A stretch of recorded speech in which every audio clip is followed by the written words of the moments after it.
কাহন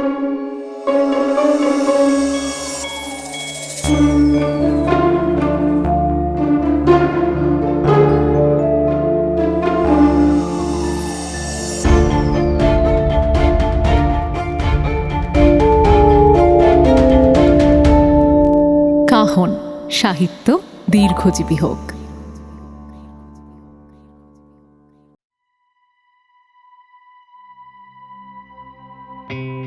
সাহিত্যের বিভিন্ন আঙিনা থেকে বাছাই করে নিয়ে আসা কিছু মণিমাণিক্য দিয়ে তৈরি আপনাদের প্রিয় কাহন।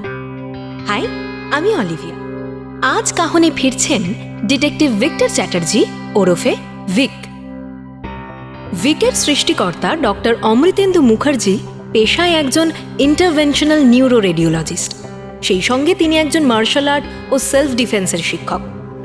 পাশাপাশি তিনি নিয়মিত রহস্য গল্পও লিখে চলেছেন। ডক্টর মুখার্জির প্রথম উপন্যাস ক্রিপ্টো রহস্য প্রকাশিত হয় 2024 সালের কলকাতা আন্তর্জাতিক বইমেলায়। আধুনিক গোয়েন্দা সাহিত্যে তিনি গোল্ডেন এজের ফেয়ার প্লে ধাঁচকে নতুনভাবে ফিরিয়ে এনেছেন। তাঁর সৃষ্ট জনপ্রিয় গোয়েন্দা চরিত্র ভিক্টর চ্যাটার্জি, যিনি বাংলা ও ইংরেজি দুটি ভাষাতেই পাঠক ও শ্রোতাদের কাছে পরিচিত।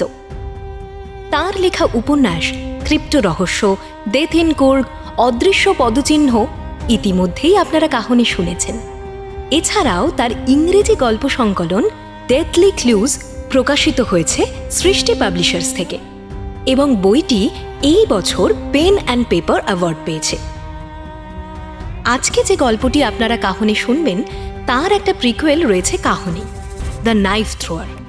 যারা উপন্যাসটি শোনেননি বা ভুলে গিয়েছেন তাদের জন্য ছোট্ট করে প্রাককথনে সবটা বলা আছে।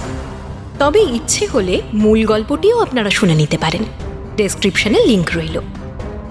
আর গল্প দুটি পড়তে পারবেন ডক্টর মুখার্জির নাইফ থ্রোয়ার ফাইলস বইটিতে। বইটির প্রকাশক নিউ ভারত সাহিত্য কুটির। গল্পটা যদি আপনাদের ভালো লাগে তাহলে গল্পতে একটা লাইক এবং হাইপ দেওয়ার পাশাপাশি কাহনে একটা সাবস্ক্রাইব করে বেল আইকন প্রেস করে দেবেন কাইন্ডলি। আর সিগারেট বা অন্যান্য মাদকদ্রব্য খাবেন না প্লিজ, এগুলি ক্যান্সার সহ আরও অনেক রোগের কারণ। শুরু হচ্ছে ডক্টর অমৃতেন্দু মুখার্জির কাহিনী knife thrower the final shot. সাহিত্য দীর্ঘজীবী হোক।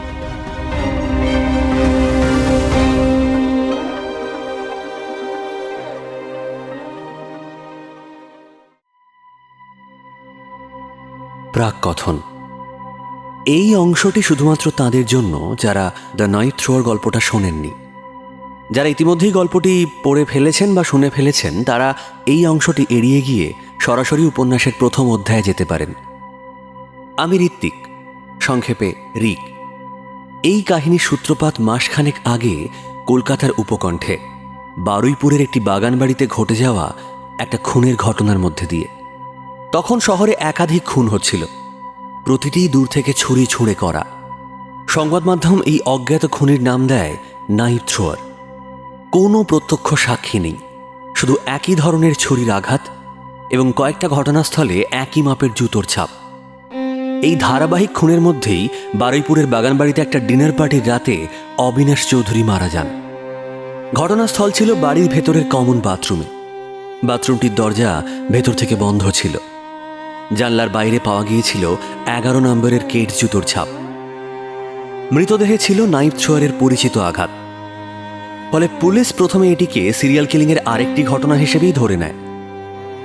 বাগানবাড়ির মালকিন শিবান্না সেন। সেদিন রাতে অতিথি ছিলেন তাঁরই প্রয়াত বাবার 3 ব্যবসায়িক সহযোগী, অবিনাশ চৌধুরী, সুমিত রায়, দীপক মাহাতো এবং সুমিতের ছেলে অস্মিত রায়। ঘটনার সময় বাড়ির ভেতরে ও বাইরে একাধিক ব্যক্তি উপস্থিত ছিলেন এবং প্রত্যেকের বক্তব্যে সূক্ষ্ম কিন্তু গুরুত্বপূর্ণ অসঙ্গতি ছিল। তদন্তে যুক্ত হয় ভিক, আমার দাদা ভিক্টর চ্যাটার্জি। বাড়ির গঠন, বাথরুমের অবস্থান, ড্রেন ও পাইপলাইনের ব্যবহার, জানলার বাইরে পাওয়া জুতোর ছাপ, অতিথিদের চলাফেরা সময়সূচি সব কিছু খুঁটিয়ে বিশ্লেষণ করা হয়। ধীরে ধীরে পরিষ্কার হয় যে ঘটনাটি বাইরে থেকে আসা কোনো অদৃশ্য খুনির কাজ নয়।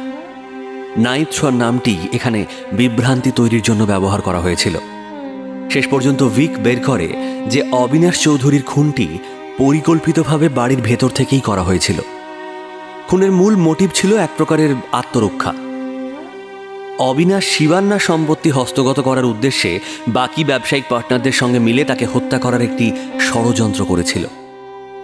এই পরিস্থিতি থেকে মুক্তি পাওয়ার জন্য শিবান্না অবিনাশকে সরিয়ে দেওয়ার সিদ্ধান্ত নেয়। খুনটা করে শিবান্না সেন, তবে সে একা ছিল না। তাকে সাহায্য করে অস্মিত রায়, যার সঙ্গে শিবানার গোপন ঘনিষ্ঠ সম্পর্ক ছিল।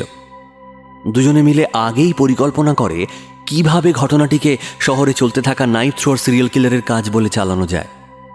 বাথরুমের অবস্থান, ড্রেনের ব্যবহার, বাইরের জুতোর ছাপ সবকিছুই ভুয়ো ছকেরই অংশ ছিল। ভিক তদন্তের শেষে পুরো ঘটনা প্রবাহ বুঝতে পারে, কিন্তু সব কিছু জানা সত্ত্বেও সে শিবান্না ও অস্মিতকে পুলিশের হাতে তুলে দেয় না। তার যুক্তিতে এখানে আইনি পথে প্রকৃত বিচার পাওয়া যেত না। পরিকল্পিত খুনকে আদালত কখনোই আত্মরক্ষা বলে মানত না। আবার খুন না করে পুলিশের কাছে আগেভাগে গেলেও শিবান্নার কিছুই লাভ হতো না, কারণ অপরাধ তখনও ঘটেনি। উল্টে অবিনাশের হাত থেকে নিস্তার পাওয়ার আর কোনো কার্যকর উপায় থাকতো না। এই সব ভেবে ভিক সেদিন যুক্তির বদলে আবেগের ভিত্তিতে সিদ্ধান্ত নিয়েছিল। জেনে শুনেই সে ঝুঁকিটা নিজের কাঁধে নেয়। এর ফলে এই নাইট থ্রোয়ার কিলিংয়ের কেসটি খাতায় কলমে অমীমাংসিত থেকে যায়। আমি বুঝেছিলাম তার কথা, কিন্তু মেনে নিতে পারিনি। আমার কাছে খুন শেষ পর্যন্ত খুনই। এই উপন্যাস সেই ঘটনার পরবর্তী সময়ের কাহিনী।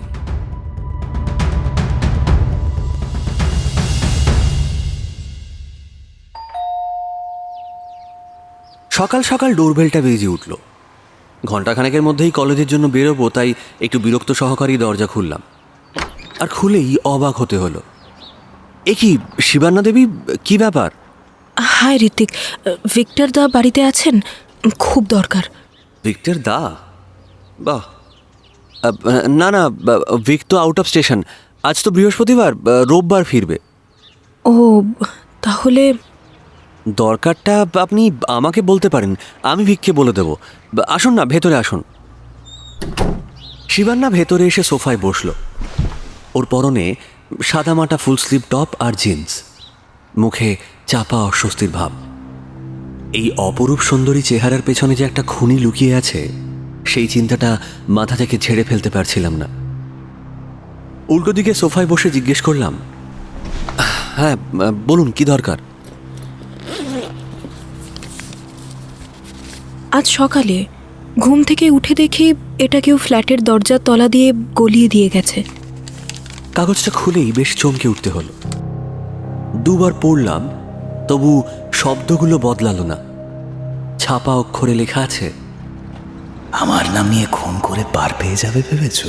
হ্যাঁ, আমার পরিষেবা বিনামূল্যে পাওয়া যায় না।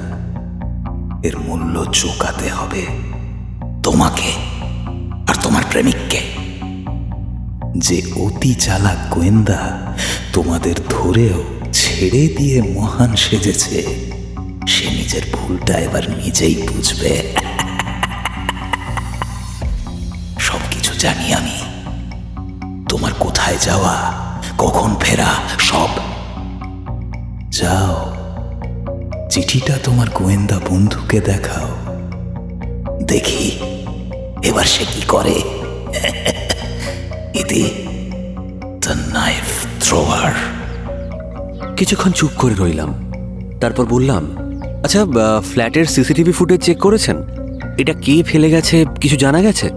হ্যাঁ, দেখেছি। লম্বা রোগা একজন পুরুষ, ক্যাপ আর সানগ্লাস পরে এসেছিল। আইডেন্টিফাই করা যাচ্ছে না। ও, মাথাটা কাজ করছে না। ভিক ক্রাভ মাগার ক্লোজ কোয়ার্টার কমব্যাট কোর্স করতে 7 দিনের জন্য ইতালি গেছে। খুব ব্যয়বহুল কোর্স, অনেক কষ্ট করে এর জন্য টাকা জমিয়েছিল সে। শনিবার কোর্সের শেষ দিন পরীক্ষাও হবে। এখন ওকে জানালে হয়তো সব ছেড়ে চলে আসবে। না, ওকে কোনোভাবেই বিরক্ত করা যাবে না। ভিকের বন্ধু ইন্সপেক্টর অভয় বাগজির কাছেও যাওয়া যাবে না। গেলে সব সত্যি কথা জানাতে হবে। অভয়দার অনুরোধেই ভিক কেসটাই যুক্ত হয়েছিল। একজন খুনিকে ধরেও ছেড়ে দিয়েছে এটা জানলে অভয়দা হয়তো বন্ধুত্বের খাতিরে ভিকের বিরুদ্ধে কোনো শাস্তিমূলক ব্যবস্থা নেবে না, কিন্তু ভিকের প্রতি অভয়দার অন্ধবিশ্বাস ভেঙে যাবে। আর ভিক যে কেসটা সলভ করেছিল তার তো কোনো প্রমাণ নেই। ওদের দুজনের ছোটবেলার বন্ধুত্বেও হয়তো চিরতরে ফাটল ধরবে। তাহলে কি করি বলো তো ভাই ঋত্বিক? ভেবেছিলাম ভিক্টর দা সাহায্য করবে। বুঝতে পারছি না। পুলিশের কাছেও তো যাওয়া যাবে না, গেলে আমরা তো ধরা পড়বই, ভিক্টর দার রেপুটেশনও নষ্ট হবে, হয়তো কোনো শাস্তিও। হ্যাঁ, জানি জানি। আচ্ছা, আপনার কোনো বডিগার্ড আছে? হ্যাঁ, মানে আমার ড্রাইভারই তো বডিগার্ড, তবে ওর 12 ঘন্টা ডিউটি। ফ্ল্যাটের সোসাইটিতে তো কোনো নিরাপত্তার অভাব নেই। হ্যাঁ, সে তো দেখতেই পাচ্ছি। এই জন্যই অনায়াসে দরজার তলা দিয়ে চিঠি চালান করে দিয়ে যাচ্ছে। আচ্ছা, আপনি একটা কাজ করুন তো, আপনি বরং আরও একজন বডিগার্ড ভাড়া করে 24 ঘন্টা প্রোটেকশনের ব্যবস্থা নিন। আর অস্মিতবাবুকেও সাবধানে থাকতে বলুন, উনি জানেন তো। হ্যাঁ বলেছি, খুব ভয় পেয়ে গেছে, তবে সুমিত আঙ্কেলকে কিছু জানায়নি। না না, ওনাকে জানিয়ে খুব একটা সুবিধা হবে না। আর উনি যা ভীতু প্রকৃতির মানুষ, উল্টে আরও প্যানিক করে বসবেন হয়তো, কিংবা হয়তো পুলিশের কাছেই চলে যাবেন। হ্যাঁ, সেই জন্যই জানায়নি। আমি উঠে দাঁড়িয়ে বললাম, আচ্ছা, ভিকের সঙ্গে কথা বলে কি করা যায় সেটা ভেবে দেখব। আপনি এখন তাহলে আসুন, মানে আমাকে একটু বেরোতে হবে আর কি। সাবধানে যাবেন। শিবান্না হয়তো আরও কিছু বলতো, কিন্তু আমি উঠে দাঁড়ানোই চুপচাপ বিদায় নিল। অবশ্য যাওয়ার আগে আমার ফোন নাম্বারটা জেনে নিল। তবে সেই যে এখানে এসে একটু আশ্বস্ত হতে পারল না, সেটা বুঝলাম। ঘর খালি হতেই মনের অস্বস্তিটা আরও বেড়ে গেল। শিবান্নাকে যাই বলে থাকি, ভিককে জানাবো না সিদ্ধান্ত নিয়েই নিয়েছি। বাড়িতে এখন শুধু মা, বাবা ব্যাঙ্গালোরে। কিন্তু মাকে বেসব কথা বলার কোনো মানেই হয় না, খামোখা টেনশন করবে। আচ্ছা, শ্রীনিধিকে বলবো? ভিকের বন্ধু শ্রীনিকা শর্মা অনেক কেসে ওকে সাহায্য করেছে। শ্রীনিধির সঙ্গে আমার আলাপ হয়েছিল ওমানে, জোড়া লকড্রুম খুনের তদন্তের সময়। মাঝে মাঝে ফোনে কথাও হয়। কিন্তু এখন শ্রীনিধি স্নাতকোত্তর পড়াশোনা নিয়ে খুব ব্যস্ত, সামনে পরীক্ষাও বোধ হয়। এইসব বললেই পড়াশোনা ছেড়ে এ নিয়ে ভাবতে বসবে, হয়তো কলকাতায় আসতে চাইবে। পরে ভিক শুনলে খুব রাগারাগি করবে। না না, থাক, বলা যাবে না। তার চেয়ে এক কাজ করি, চুপচাপ বসে থাকি। ভিক তো 3 দিন বাদেই চলে আসবে, কিন্তু তার আগেই যদি কিছু হয়ে যায়।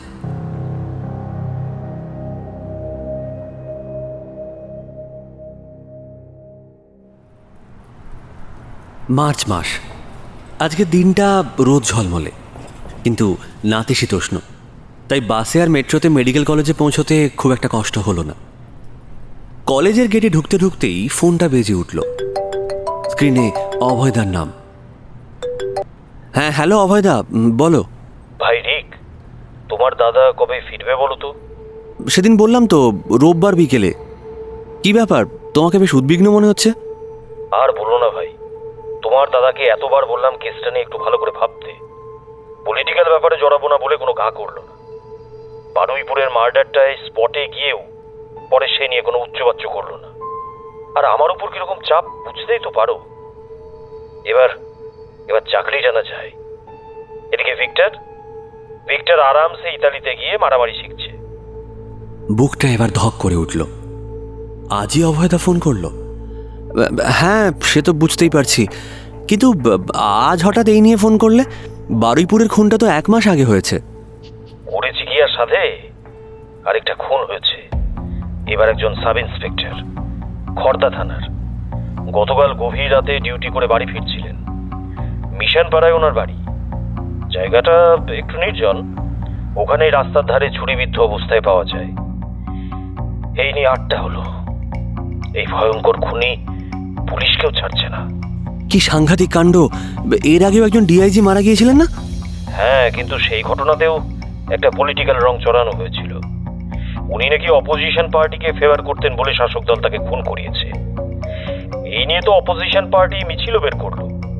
যদিও কোনো কিছুরই প্রমাণ নেই, কিন্তু এই ভদ্রলোকের তো পলিটিক্সের সঙ্গে কোনো দূর দূরান্তের যোগাযোগও ছিল না। আরে সে পলিটিক্যাল হোক বা অ্যাপলিটিক্যাল, এই খুনিকে তো থামাতে হবে। সেজন্যই তো বলছি, এবার একটা হেস্তনেস্ত করতেই হবে। না হলে কোনোদিন ভাই শুনবে তোমার এই অভয় দেওয়ার নেই, নাইফ থ্রোয়ারের শিকার হয়ে গেছে। আর হ্যাঁ, রবিবার বিকালেই সব ফাইল নিয়ে তোমাদের বাড়ি যাচ্ছি। আমার মাথার কাজ করছে না। ভিক্টরকে একটা কিছু করতেই হবে।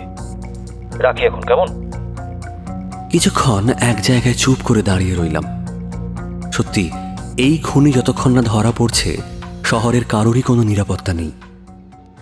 ক্লাসে মন বসল না। দুটো ক্লাসের পরে কিছুক্ষণ সময় পাওয়ায় কমন রুমে গেলাম।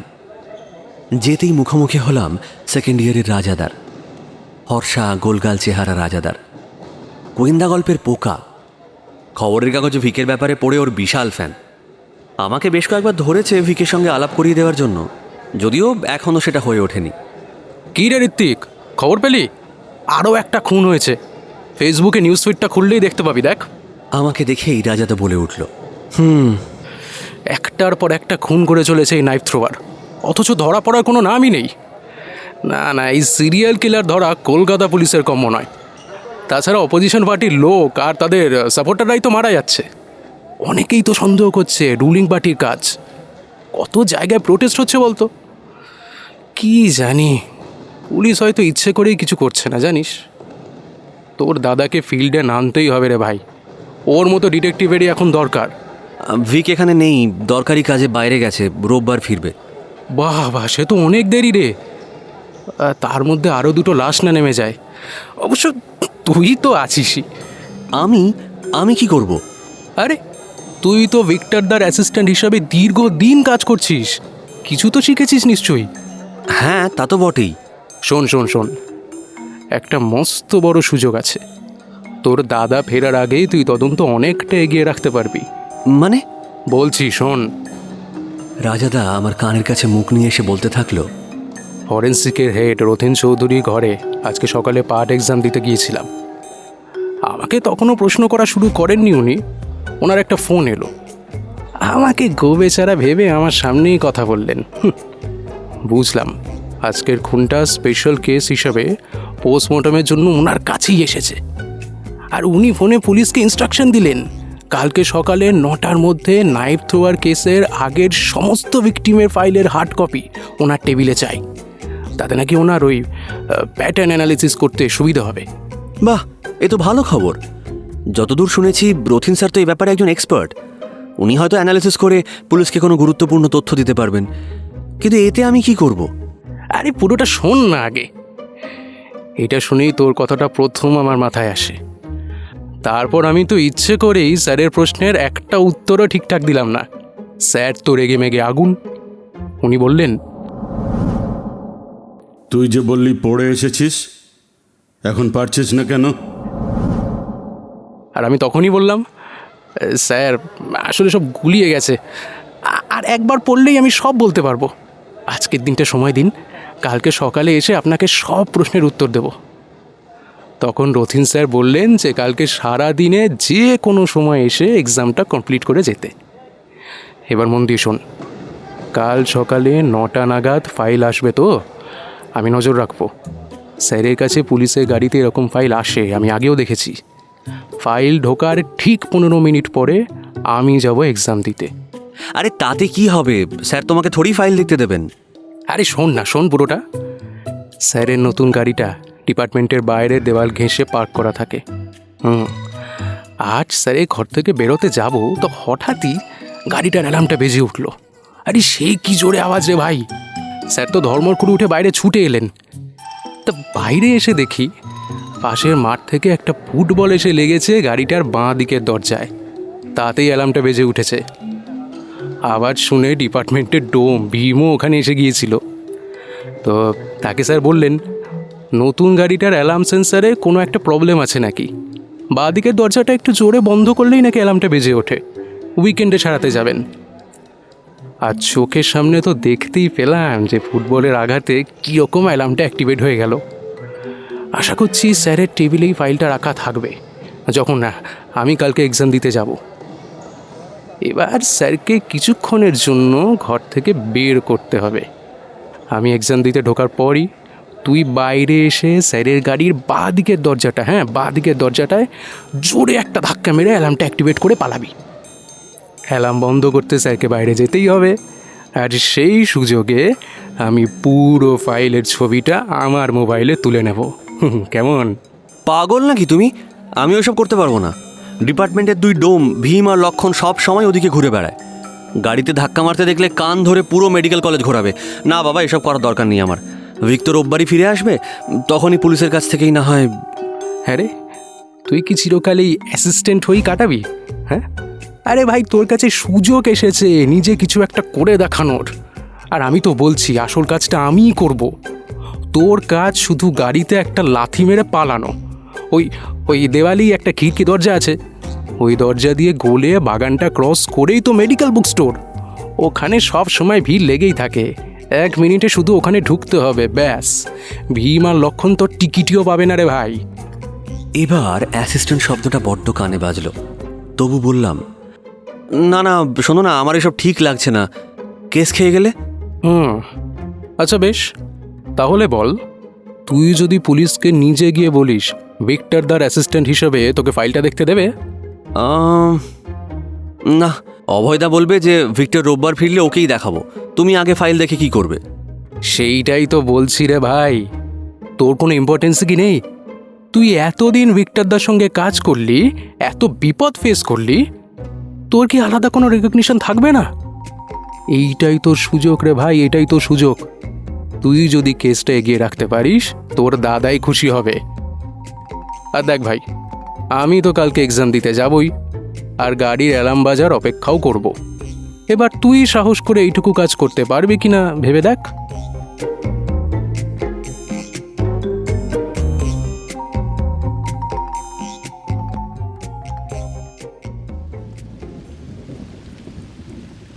বাড়ি ফিরে মার সঙ্গে কিছুক্ষণ কথা বলে সন্ধে 7টা নাগাদ বই নিয়ে বসলাম। তবে পড়ায় মন বসল না। মাথায় শুধু ঘুরছিল রাজাদার কথাগুলো। রাজাদাকে জিজ্ঞেস করেছিলাম, আচ্ছা তুমিই বা এত রিস্ক নিয়ে এসব করতে যাচ্ছ কেন? তোমার কি স্বার্থ? থ্রিল বস, থ্রিল। লাইফটা এত বোরিং হয়ে গেছে না রে, একটু রোমাঞ্চ না হলে চলছে না। শোন, ডিটেলসটা পেয়ে গেলেই ভালো করে ভিকটিম প্রোফাইলিংটা করে নিবি। তারপরে আমরা একসাথে মাঠে নামবো তদন্ত করতে। আমাদের হাতে কাল আর শনিবারটা তো আছে। রবিবারে তোর দাদা আসার আগেই একটা সিদ্ধান্তে পৌঁছতে হবে। বুঝলাম রাজাদাকে রোমাঞ্চের নেশায় পেয়েছে। তবে ও যাই বলুক, এটা করতে গিয়ে ধরা পড়ে গেলে কিন্তু কেলোর কীর্তি। সেকেন্ড ইয়ারে ওঠার আগেই রথিন স্যারের কাছে মার্কা মারা হয়ে যাব। কিন্তু তাই বলে 3 দিন হাত গুটিয়ে বসে থাকবো? এর মধ্যে তো অনেক কিছু হয়ে যেতে পারে। ফোনটা বেজে উঠল। Unknown number. রিসিভ করতেই ও প্রান্ত থেকে মহিলা কণ্ঠস্বর বলল, হ্যালো ঋত্বিক, আমি শিবান্না বলছি। আবার কি চান উনি? হ্যাঁ বলুন। তুমি কি ভিক্টর দাকে ব্যাপারটা জানিয়েছিলে? না দেখুন, আসলে ভিক ইটালি গেছে, ঠিকমতো যোগাযোগ করে উঠতে পারিনি। আমি চেষ্টা করছি যত তাড়াতাড়ি সম্ভব জানাবো। সরি তোমাকে বারবার ডিস্টার্ব করছি। আসলে আরও একটা ঘটনা ঘটেছে। তুমি এখন একবার আমার বাড়িতে আসতে পারবে? লোকেশন আমি পাঠিয়ে দিচ্ছি তোমাকে। এসে দেখলেই বুঝবে কেন ফোন করছি। অস্মি তো এখানেই আছে। আমি আসবো, কিন্তু এসে কি করব? মানে আমি তো গোয়েন্দা নই। সেরকম কিছু বিপদ হলে পুলিশেরই সাহায্য নিন। আর অস্মিতবাবু যখন আছেন, আপনারা দুজন মিলে কিছু একটা তো সিদ্ধান্ত নিন। তুমি তো জানোই পুলিশের কাছে যাওয়া সম্ভব নয়। প্লিজ রিক, একবার এসে ব্যাপারটা দেখে যাও। আমি খুব অসহায় বোধ করছি। অস্মিতেরও মাথা কাজ করছে না। আচ্ছা বেশ, লোকেশন পাঠান। আমি উঠে দাঁড়ালাম। কয়েক সেকেন্ডের মধ্যেই ফোনে লোকেশন এসে গেল। প্রিন্স আনোয়ার শাহ রোডের একটা বিখ্যাত হাউজিং কমপ্লেক্স। ক্যাবে এখান থেকে বড়জোর মিনিট 20 পথ। মাকে বলে 5 মিনিটের মধ্যেই বেরিয়ে পড়লাম। যাওয়ার পথে ভিকের ফোন এলো। কিরে, কোথায় যাচ্ছিস? ওই বন্ধুর বাড়ি। কি ব্যাপার, আমতা আমতা করছিস কেন? বন্ধু নাকি বান্ধবী? আরে না না, বন্ধুই। তোমার কোর্স কেমন চলছে বলো? দারুণ এক্সপিরিয়েন্স রিক। এত পয়সা খরচা করে শিখতে আসাটা বলতে পারিস সার্থক একেবারে। রোজ কিছু না কিছু শিখছি, বুঝলি। এই তুই এই কামিং স্যাটারডে একটা এক্সাম আছে। বাহ, all the best. Thank you, thank you. আচ্ছা শোন, বেশি দেরি করিস না কিন্তু বাড়ি ফিরতে। মা চিন্তা করবে। আর কেন বলবো, ও হ্যাঁ, তোর পড়াশোনা ঠিকঠাক হচ্ছে তো? হ্যাঁ হ্যাঁ। বেশ বেশ বেশ ঠিক আছে, চল, টেক কেয়ার। ভিককে কি আগে কখনো মিথ্যে বলেছি? হ্যাঁ, ছোটবেলায় একবার বলেছিলাম। জানতে পেরে রাগ করেনি একটুও, হেসেছিল শুধু। বিশাল শপিং মলের পাশের গেট দিয়ে হাউজিং কমপ্লেক্সে ঢুকলাম। পাশে একটা স্কুলও আছে। এরকম হাই সিকিউরিটি কমপ্লেক্সে অজানা লোক এসে দরজার তলা দিয়ে চিঠি চালান করে দিয়ে গেল। লবিতে একটা লম্বা চওড়া লোক নিজেকে শিবান্নার ড্রাইভার কাম বডিগার্ড বলে পরিচয় দিল। ওই আমাকে ওপরে নিয়ে এলো। শিবান্নার ফ্ল্যাটটা 11 তলায়। দরজা খুলল। বডিগার্ডটি দরজা থেকেই বিদায় নিল। ঝাঁ চকচকে 3 কামরার ফ্ল্যাট। আভিজাত্য ঠিকরে বেরোচ্ছে ফ্ল্যাটের আসবাবপত্র ও অলঙ্করণ থেকে। শিবান্নার পরনে এখন স্লিভলেস টপ আর জিন্স। চেহারায় সকালের মতোই আতঙ্কের ছাপ। অস্মিত সোফাতে বসেছিল। তবে 1 মাস আগে যা দেখেছিলাম, অস্মিতের চেহারার কিছু পরিবর্তন হয়েছে। ট্রেন্ড অনুযায়ী একগাল দাড়ি গোঁফ তার হ্যান্ডসাম চেহারার সৌন্দর্যই বৃদ্ধি করেছে। পরনে টি শার্ট আর ট্রাউজার, শুধু চোখ দুটো সতর্ক। আমাকে দেখে কাষ্ঠ হাসি হাসল। শিবান্না দেবী, কি ব্যাপার বলুন তো? মানে এভাবে জরুরি তলব কি দেখাবেন? নিচে পার্কিংয়ে এসো, দেখাচ্ছি। লিফটে করে আমরা 3 জন বেসমেন্ট পার্কিংয়ে এলাম। শিবান্না নিজের গাড়ির কাছে এসে পেছনের সিটের দিকে আঙুল দেখিয়ে বলল, ওই যে দেখো। রিমোট প্রেস করে সে দরজা আনলক করে দিল। আমি এগিয়ে গিয়ে দরজা খুলতেই গাড়ির ভেতরের আলো জ্বলে উঠল। পেছনের সিটের দিকে তাকিয়ে চমকে উঠলাম। সিটের বাঁ দিকে কেউ বসলে যে জায়গাটা বুকের কাছাকাছি হবে, সেখানে আমূল গেঁথে আছে একটা ছুরি। তাতে আটকানো রয়েছে একটা কাগজ, এবং তাতে একই রকম ছাপার অক্ষরে লেখা, শোনো উজবুক, যতগুলোই বডিগার্ড রাখো, আমার হাত থেকে তোমাকে কেউ বাঁচাতে পারবে না। আমি সব সময় নজর রাখছি।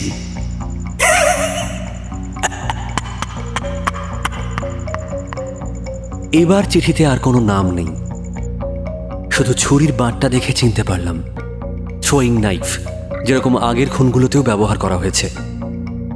খবরের কাগজে এতবার ছবি বেরিয়েছে যে হত্যার অস্ত্র সবাই চেনে। জিজ্ঞেস করলাম, এটা দেখলেন কখন? দুপুরে একবার অফিস যেতে হয়েছিল, গাড়িটা পার্কিংয়েই ছিল। বাড়ি ফেরার সময় দেখি এই কাণ্ড। পার্কিংয়ের সিসিটিভিটাও খারাপ হয়ে গেছে গতকাল, তাই কিচ্ছু দেখা যায়নি। ড্রাইভার ছিল না? না, ও তো বডিগার্ডও, আমার চেম্বারের বাইরেই পাহারায় থাকে। তবে গাড়ি তো লক থাকে। লকড গাড়ির মধ্যে এরকম করে গেল? অ্যালার্ম বাজেনি? না, বাজেনি তো। তবে পিছনের সিটে জানলার কাঁচ নামানো ছিল। ড্রাইভার তো বলছে ও বন্ধ করে গিয়েছিল। কি জানি, যেখানে ছুরিটা গেঁথেছে ঠিক ওই জায়গাটাই আমি বসি। আমার তো পুরো হাত পা ঠান্ডা হয়ে যাচ্ছে। যতগুলো বডিগার্ড লিখেছে দেখলাম, আপনি কি এর মধ্যেই একজন নতুন বডিগার্ড রেখেছেন? তাকে দেখলাম না তো। তুমি সকালে বলার পরই ব্যবস্থা করলাম। ড্রাইভার তো রাত 8টা অবধি থাকে। আমি ফ্ল্যাটে থাকলে ও নিচের লবিতেই থাকে। কেউ ভিজিট করতে এলে তাকে ওপরে নিয়ে আসে। তোমাকেও যেমন নিয়ে এলো। রাত 8টায় নতুন একজন আসবে, সেও 12 ঘন্টা থাকবে। তবে ওই সময়টা তো আমি ফ্ল্যাটেই থাকবো, তাই ওর খুব একটা কাজ থাকে না, লবিতেই কাটাতে হয়। তা হোক, কিন্তু ফ্ল্যাটে সন্দেহজনক লোক ঢুকছে কিনা সেটাও তো নজরে রাখা দরকার। শুধু বিল্ডিং সিকিউরিটির ওপর ভরসা করলে কালকের মতো ঘটনা কিন্তু আবার ঘটবে। এ লোক যেই হোক, আপনার ওপর কিন্তু নজর রাখছে। বেশ, ওপরে চলুন। লিফটে উঠে অস্মিত বলল, আজ রাতটা আমি এখানেই থেকে যাচ্ছি। শিবান্না এতে একটু হলেও মনে ভরসা পাবে। কিন্তু কাল তো অফিস থেকে আমাকে 2 দিনের জন্য দিল্লি পাঠাচ্ছে। এই অবস্থায় ওকে ফেলে রেখে যাই কি করে? প্লিজ অস্মিত, তুমি এখন যেও না প্লিজ। দেখো, এটা অ্যাভয়েড করা যাবে না। পসিবল হলে আমি তো না করেই দিতাম। না গেলে বাবাও কিছু একটা সন্দেহ করতে পারে। অস্মিতবাবু, আপনিও কিন্তু একজন টার্গেট। আপনি একা দিল্লি গেলে কতটা সেফ থাকবেন সেটা বলতে পারছি না। আমি কোম্পানির গাড়িতে এয়ারপোর্ট যাব। দিল্লিতে রিসিভ করতেও কোম্পানির গাড়িই আসবে। থাকবো একটা 5 স্টার হোটেলে। অফিসের কাজে গেলে আমি বাইরে ঘোরাঘুরি করি না, হোটেলেই কাটাই। তাই আমি সেফই থাকবো। কিন্তু শিবান্না, আমার মতে তুমি কয়েকদিন ঘর থেকে বেরিও না, অন্তত ভিক্টরবাবু না ফেরা অবধি। আর তাছাড়া রবিবার আমিও তো ফিরে আসছি, তাই না? আমরা শিবান্নার ফ্ল্যাটে ফিরে এসেছি। আমি বললাম, আমি অস্মিতবাবুর সাথে একমত, আপনি ঘরে থাকলেই সেফ থাকবেন। আর এই মুহূর্তে আমারও বেশি কিছু করার নেই। ভিক ফিরে আসুক, তারপর না হয়। তোমার কি মনে হয় ঋত্বিক, ওই খুনি কি আমাদের মেরে ফেলবে? মারলেও এখনই নয়, তাহলে হুমকে চিঠি পাঠাতো না, সোজা মেরে দিত। তোমরা ওর ইগো হার্ট করেছো তো, তাই he wants you to suffer.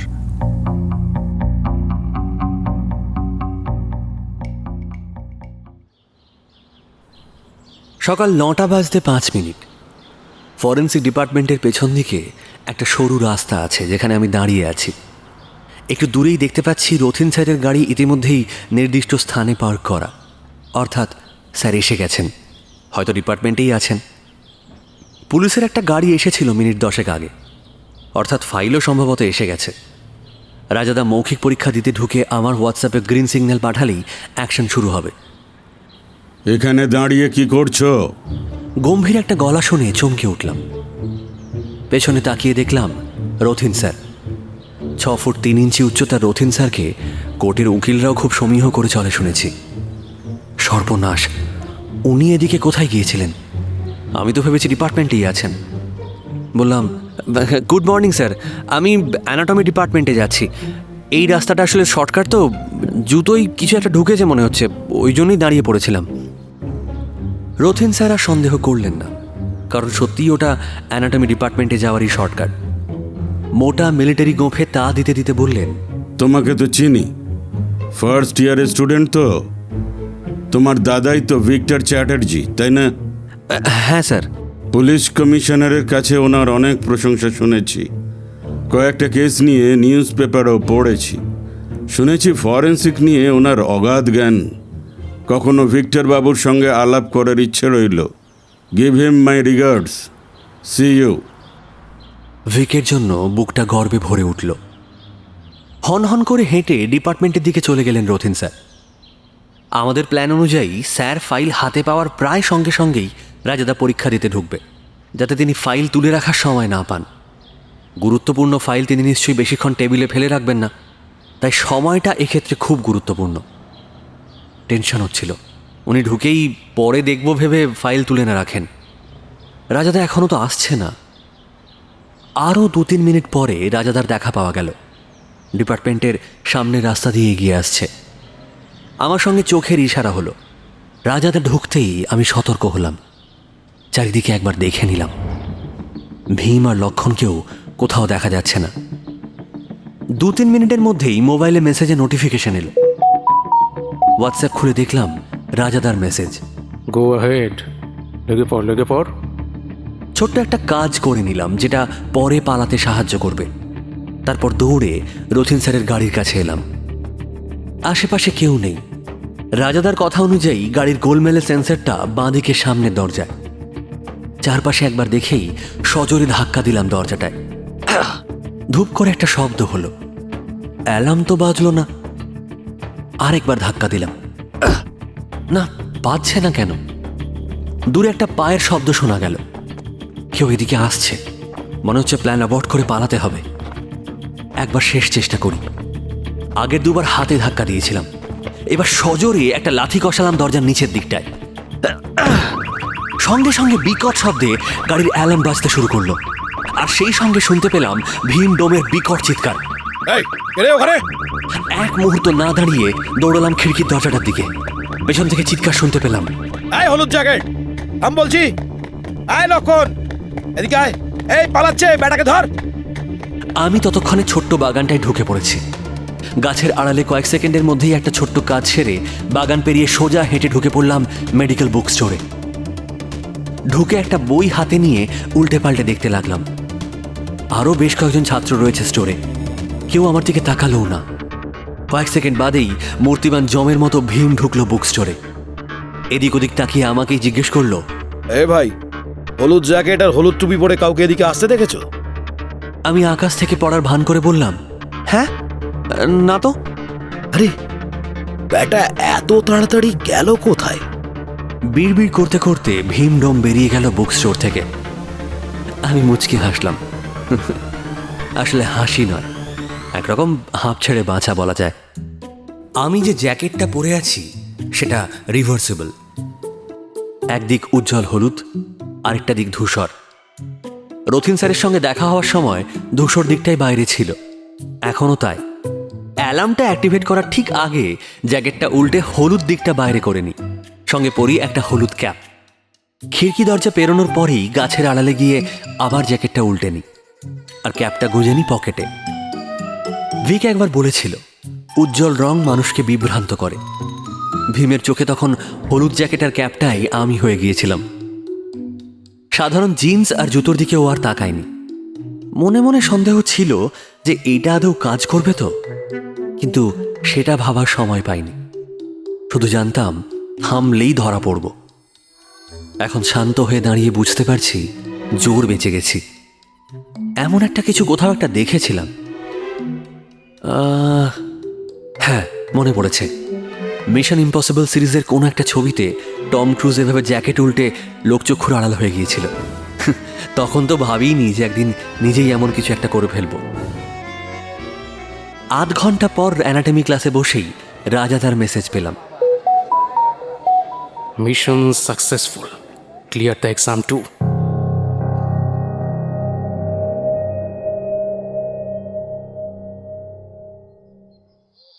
শনিবার বিকেল। আমরা এসেছি রহড়া। এখানেই শেষ খুন অর্থাৎ খড়দহ থানার সাব ইন্সপেক্টরের খুনটা হয়েছে। রাজাদা কেস ফাইলের ছবি তুলে আনার পর গতকাল অর্থাৎ শুক্রবার বিকেল থেকেই আমরা তদন্তে নেমে পড়ি। প্রথম 6টা খুনের অকস্থল আমাদের ইতিমধ্যেই ঘুরে আসা হয়ে গেছে। সপ্তমটা বারুইপুর।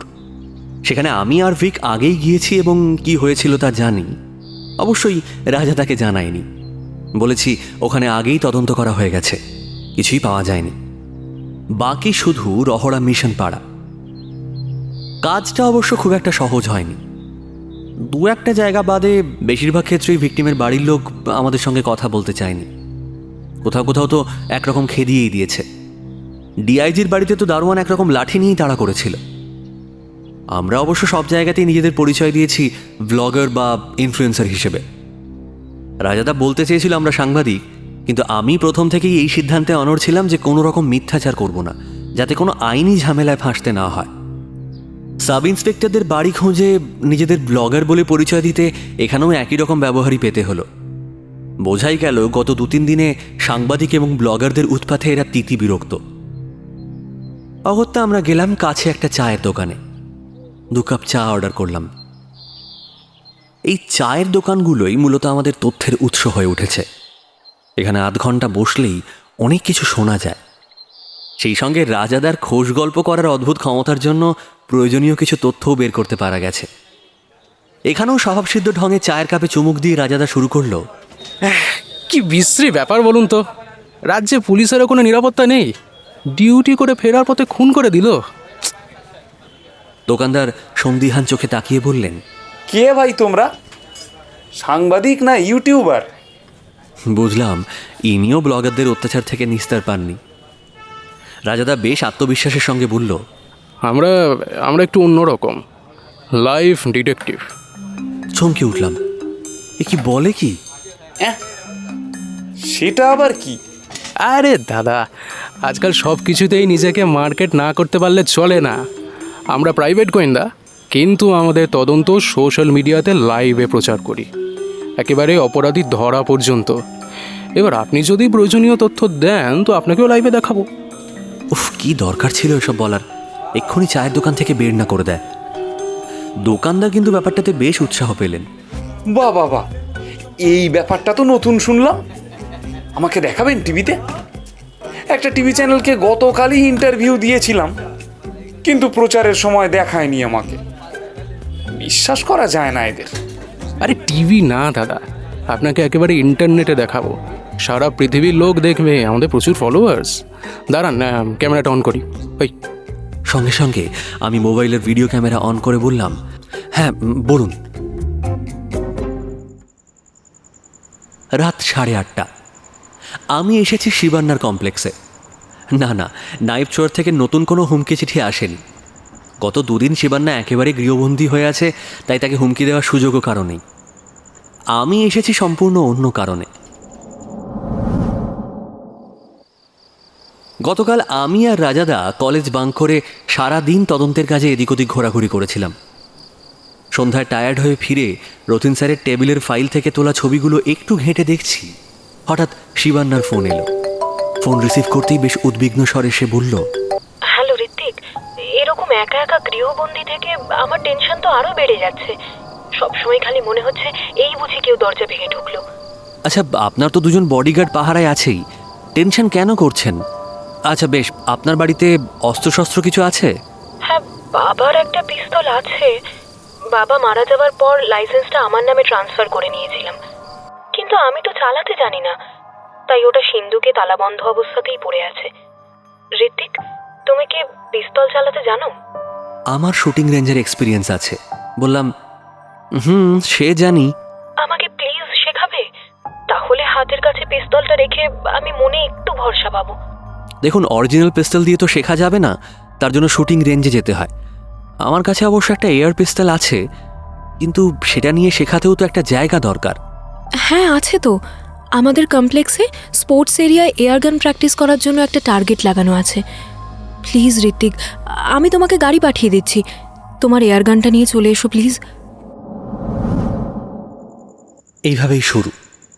আজ এয়ারগান প্র্যাকটিসের 2য় দিন। দেখো, এক হাতে শ্যুট করার সময় বাঁ হাতটা পকেটে রাখো, এতে সহজেই লক্ষ্যভেদ করতে পারবে। আর 2 হাতে কীভাবে শ্যুট করতে হয় সেটা তো শেখালাম, 2 রকমভাবেই প্র্যাকটিস করে নাও। শিবান্না কিন্তু বেশ তাড়াতাড়ি শিখে নিয়েছে। কাল একেবারেই লক্ষ্যভেদ করতে পারছিল না, আজ 80% গুলি টার্গেটে হিট করেছে। আপাতত এটুকু ট্রেনিংই যথেষ্ট। আরও কয়েক রাউন্ডের পর বললাম, ব্যাস তুমি মোটামুটি রেডি। শুধু মনে রাখবে, রিয়েল গানের ক্ষেত্রে কিন্তু রিকয়েলটা অনেক বেশি হবে। আশা করি তোমাকে ফায়ার করতে হবে না। যদি করতে হয় আমি রেকমেন্ড করব 2 হাতে শ্যুট করবে, তাহলে রিকয়েলটা বেটার হ্যান্ডেল করতে পারবে। শিবান্না এয়ারগানটা নামিয়ে আমার দিকে ফিরে বলল, থ্যাঙ্কস ঋত্বিক, অলরেডি মনে অনেকটা বল পাচ্ছি। তুমি নিজের পড়াশোনা নষ্ট করে 2 দিন আমাকে এখানে এসে শেখালে। সত্যি তোমার মতো বন্ধু পেয়ে আমি খুব লাকি। এবার ওপরে গিয়ে সিন্দুক থেকে আসল বন্দুকটা বের করো, অন্তত কিভাবে সেফলি ধরতে হয় সেটা একবার দেখিয়ে দিয়ে যাই। হ্যাঁ চলো, একটু কফিও খেয়ে যাবে।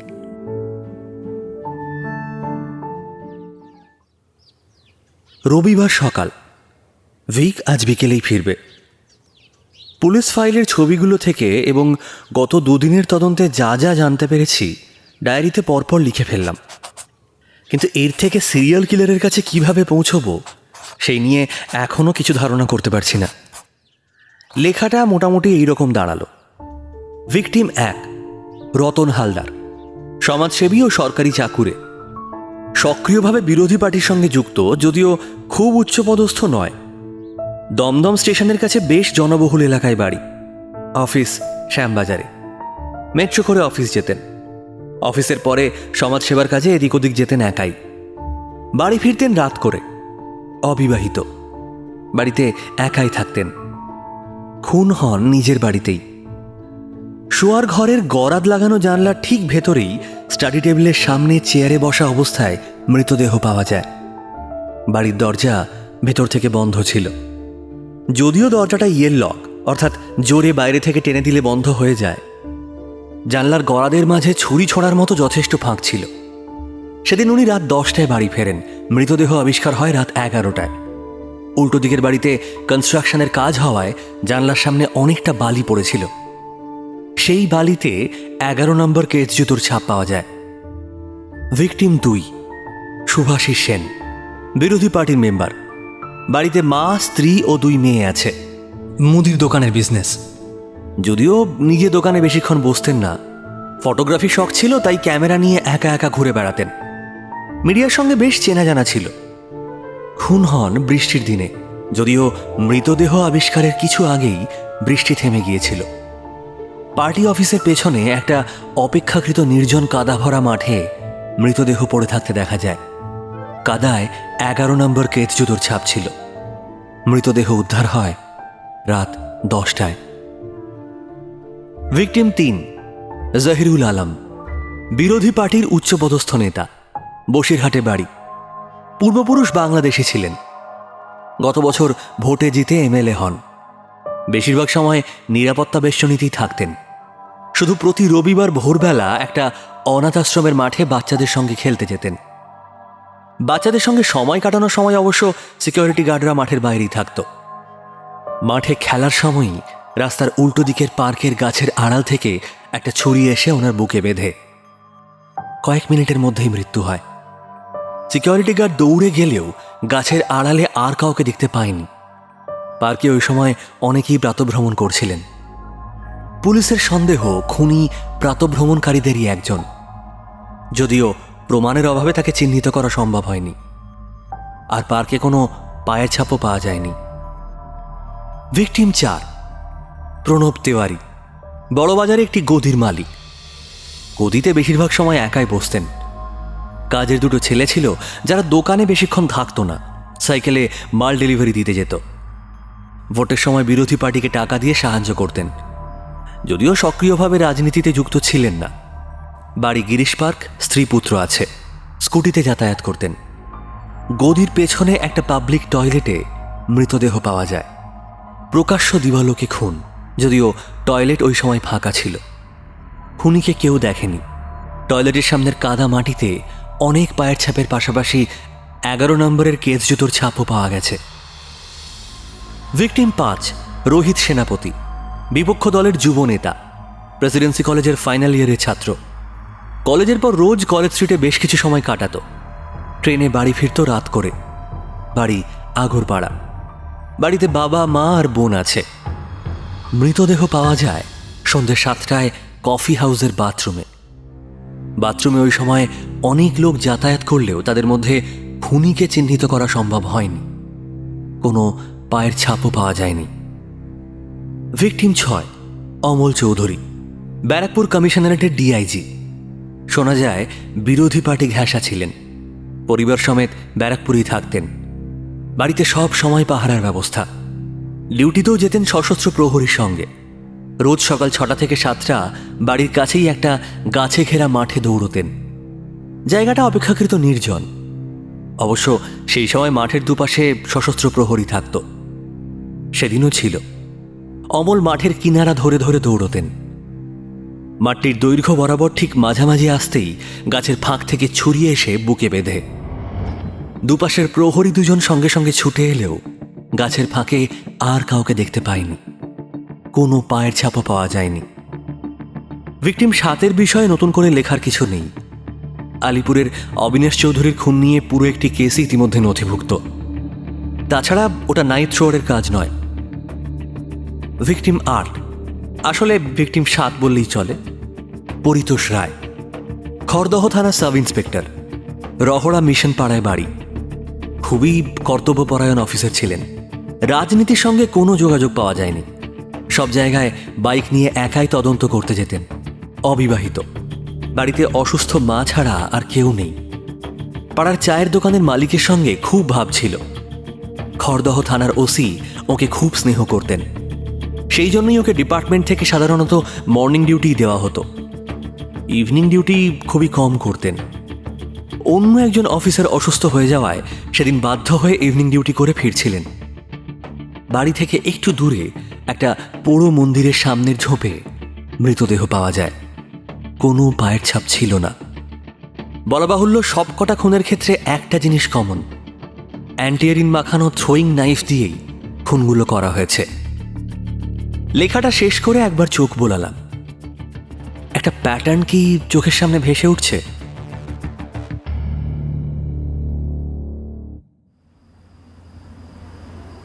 ভিক ফিরল সন্ধে 6টায়। তারপর ঘণ্টাখানে কোর্সের গল্প, ইতালি ভ্রমণ আর মায়ের সঙ্গে নানান গল্প করতে করতে কেটে গেল। মা নিজের ঘরে চলে গেলে আমি আসল কথাটা পারলাম। শিবান্নার আমাদের বাড়িতে আসা, 2 হুমকি চিঠি, অস্মিতের দিল্লি যাওয়া, রাজাদার প্ল্যান, আমাদের দুদিনের ইনভেস্টিগেশন এবং তার ফলাফল সবই বললাম। ডায়েরি লেখার কথাও বললাম। শুধু বললাম না শিবান্নার বাড়িতে 2 দিন বিকেলে একা গিয়ে শুটিং শেখানোর কথাটা। কেন জানি না ওটা বলতে পারলাম না। ভিক সব এক মনে শুনল, তারপর কিছুক্ষণ চুপ করে বসে রইল। ওর নীরবতা যখন আমার অস্বস্তির কারণ হয়ে দাঁড়িয়েছে তখন হঠাৎ বলল,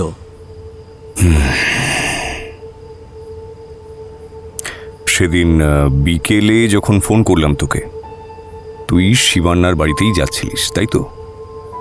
গাড়িতে লাগানো ওই হুমকির চিঠিটা দেখতে। হ্যাঁ। তা আমায় কিছু বললি না কেন? দেখো ভিক, তুমি কত কষ্ট করে টাকা জমিয়ে এই এক্সপেন্সিভ কোর্সটা করতে গিয়েছিলে সেটা তো আমি জানি। এটা তোমার ড্রিম ছিল। আমি চাইনি সেই কোর্সের মাঝে কোনো বাধা বা ডিস্ট্র্যাকশন আসুক। হ্যাঁ, তোমাকে মিথ্যে বলেছি, সেজন্য চাইলে তুমি আমায় বকতে পারো। ভিক সস্নেহে আমার মাথার চুল ঘেঁটে দিয়ে বলল, বুঝতে পারছি তুই খুব বড় হয়েছিস আজকাল। দেখ ভাই, অন সিরিয়াস নোট, এই রথিন স্যারের গাড়ি স্যাবোটাজ করাটা কিন্তু তোর ঠিক হয়নি। দেখ, রিয়েল লাইফ আর টম ক্রুজের সিনেমা তো এক নয়। ধরা পড়লে খুব বাজে হতো ব্যাপারটা। জোর বেঁচে গেছিস। ভবিষ্যতে এরকম কাজ কিন্তু আর করিস না ভাই, প্লিজ। যা এবার ডায়েরিটা নিয়ে আয়, যা দেখি কি লিখেছিস। ডায়েরিটা দিতেই ভিক এক মনে পড়তে শুরু করলো। তারপর প্রায় 20 মিনিট এক দৃষ্টে সেটার দিকে তাকিয়ে রইল। আমি যেটুকু লিখেছি সেটা পড়তে বড় জোর 5 মিনিট লাগার কথা। কতবার পড়ছে রে বাবা। অধৈর্য হয়ে ঘরে পায়চারি করতে শুরু করেছি। হঠাৎ ভিক মুখ তুলে একটা তৃপ্তির হাসি নিয়ে বলল, তোদের ইনফরমেশন গ্যাদার করবার পদ্ধতিটা নিয়ে আমার আপত্তি আছে বটে, কিন্তু তার রেজাল্ট যে A ক্লাস হয়েছে এই ব্যাপারে কোনো সন্দেহ নেই। তুই আর রাজা, both of you guys deserve a treat from me. It's a very, very impressive work indeed. শাবাশ। মানে এগুলো তো খুব সাধারণ তথ্য। ফাইলে কিছু ছিল আর এদিক ওদিক জিজ্ঞাসা করে একসাথে কম্পাইল করে লিখেছি। কিন্তু কাজের কাজ কি কিছু হয়েছে? বলিস কি, এর থেকে অর্ধেক কেসই তো সলভ হয়ে গেছে। আচ্ছা তুই বল, তুই তো নিজে হাতে লিখেছিস কথাগুলো, তাই না? তো সেগুলো ইন্টারপ্রিট করে তুই কি রিয়েলাইজ করেছিস? দেখো, এগুলো কোনো সাইকোলজিক্যাল কিলিং, মানে মেন্টালি ডিস্টার্ব সিরিয়াল কিলাররা যা করে থাকে তা নয়। মানে এটা তো স্পষ্টই বোঝা যাচ্ছে মার্ডারের কারণ কিন্তু পলিটিক্যাল। সব ক্ষেত্রেই দেখা যাচ্ছে যারা মারা গেছে তাদের সঙ্গে বিরোধী দলের কোনো একটা সম্পর্ক ছিল। পলিটিক্যাল মার্ডারগুলোকে সিরিয়াল কিলার বলে চালিয়ে দেওয়া হচ্ছে। এবং যে পরিমাণ প্ল্যানিং এবং রিসোর্স মার্ডারগুলোর পেছনে আছে, খুব ক্ষমতাশালী কেউ ছাড়া করা সম্ভব নয়। সেক্ষেত্রে সবচেয়ে বেশি সন্দেহ যায় শাসক দলের দিকেই। আর সেজন্যই তো এত প্রোটেস্ট হচ্ছে চারিদিকে। পলিটিশিয়ানরা যাই ভাবুন, সাধারণ মানুষ তার বোকা নয়, তারা সবই বুঝতে পারে। দেখ, এইভাবে তো সবাই ভাববে, বাট আই থিঙ্ক এই সিরিয়াল কিলারকে ধরতে গেলে আরেকটু তলিয়ে ভাবতে হবে। দেখ, আমি তোর কথাটা মেনে নিলাম যে এটা কোনো সাইকোলজিক্যাল মার্ডার নয়। ইনফ্যাক্ট বিশেষ কোনো একটা উদ্দেশ্য নিয়েই খুনগুলো করা হয়েছে, এবং ওই যা হয় যে এটাকে একটা সিরিয়াল কিলিংয়ের রূপ দিয়ে ইচ্ছাকৃতভাবে প্রেজেন্ট করা হচ্ছে। আর সেজন্যই প্রত্যেক ক্ষেত্রেই অদ্ভুত রকম অস্ত্রের ব্যবহার বা সার্টেন কিছু কেসেসে এই 11 নম্বর কেস জুতোর ছাপ দিয়ে পুলিশকে কনফিউজ করা, যেন প্রমাণ করার চেষ্টা হচ্ছে যে আলাদা আলাদা নয়, কেবল একজন ব্যক্তিরই কাজ এটা। আর সেখানেই সন্দেহ সব থেকে বেশি তীব্র হয় যে এটা কোনো একজন সিরিয়াল কিলারের কাজ নয়, বরং কোনো অর্গানাইজড ক্রাইম। এনিওয়ে, এটা ছিল ফার্স্ট লেয়ার অফ ডিসেপশন। এর পরের লেয়ারটা কিন্তু আরও সূক্ষ্ম। সেটা আবার কি লেয়ার? ভিক ডায়েরিটা আমার দিকে এগিয়ে দিয়ে বলল, সেটা বোঝা খুব সহজ। এক কাজ কর, আমি বরং তোকে কয়েকটা কোয়েশ্চেন করি, আর তুই এই ডায়েরিটা দেখে তার উত্তর দে। ধর। ঠিক বুঝতে পারলাম না ভিক কি করতে চাইছে। ডায়েরিটা হাতে নিলাম। ভিক চেয়ারে হেলান দিয়ে বসে বলল, ফার্স্ট কোয়েশ্চেন, আচ্ছা বলতো, এর মধ্যে কোন খুনগুলো করা খুনির পক্ষে সবচেয়ে কঠিন ছিল? এই প্রশ্নটা আশা করিনি। উত্তর খোঁজার জন্য ডায়েরিতে আবার চোখ বোলাতে হলো। মিনিট 2 লাগলো উত্তরটা খুঁজে বের করতে।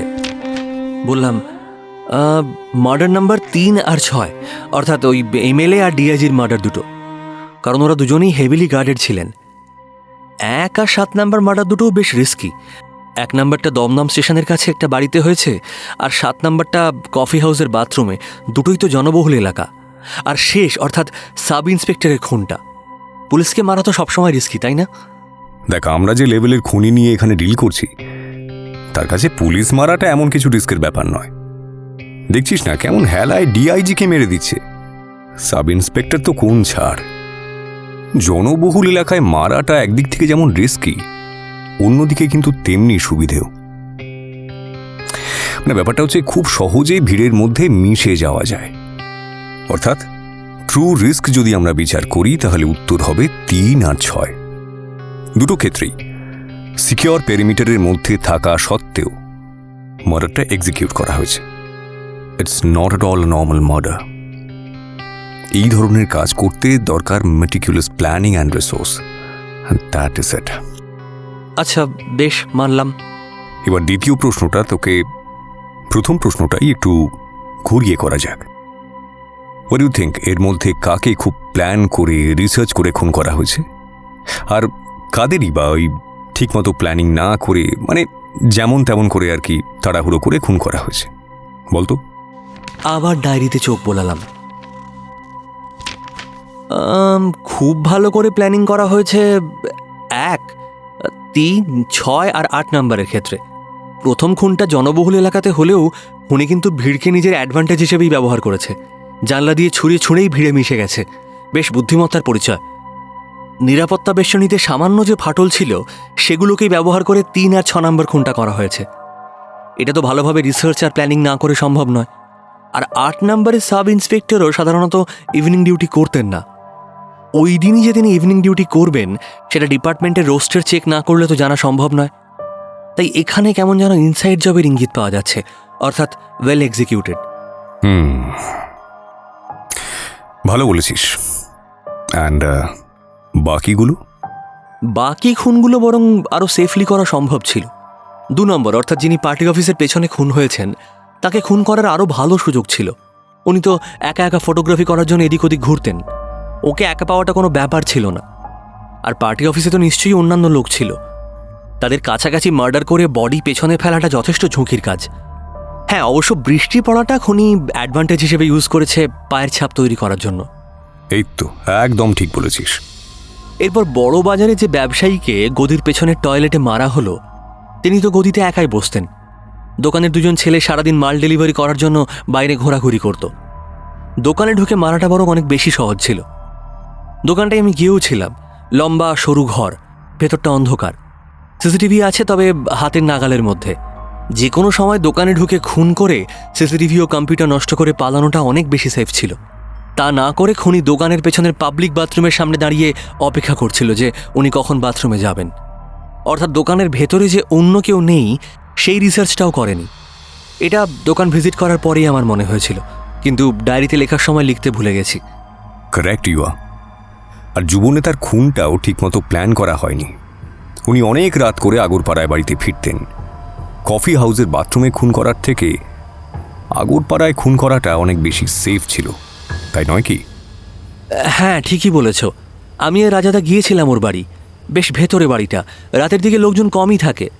তাহলে কি দাঁড়ালো? ভালোভাবে প্ল্যান করে করা মার্ডার হলো 1, 3, 6 আর 8। হ্যাঁ, এক্স্যাক্টলি।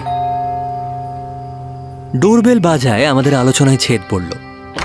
দরজা খুলে দেখি হাসি মুখে দাঁড়িয়ে আছে অভয়দা, হাতে একটা নীল রঙের ফাইল, যে ফাইলের বিষয়বস্তু নিয়ে আমরা এতক্ষণ আলোচনা করছি।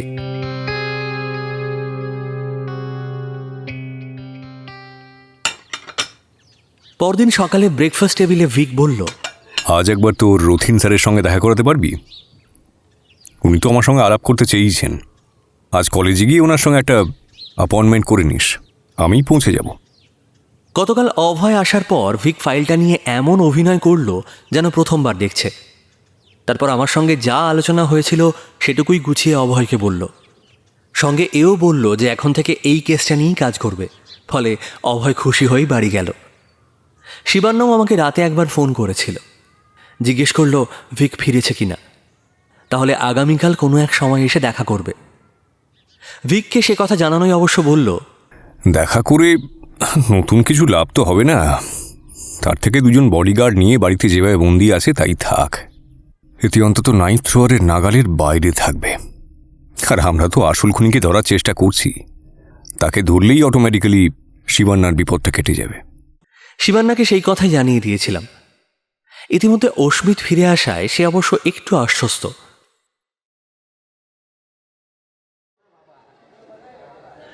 কলেজে পৌঁছে প্রথমেই রথিন স্যারের সঙ্গে দেখা করতে ফরেন্সিক ডিপার্টমেন্টে গেলাম।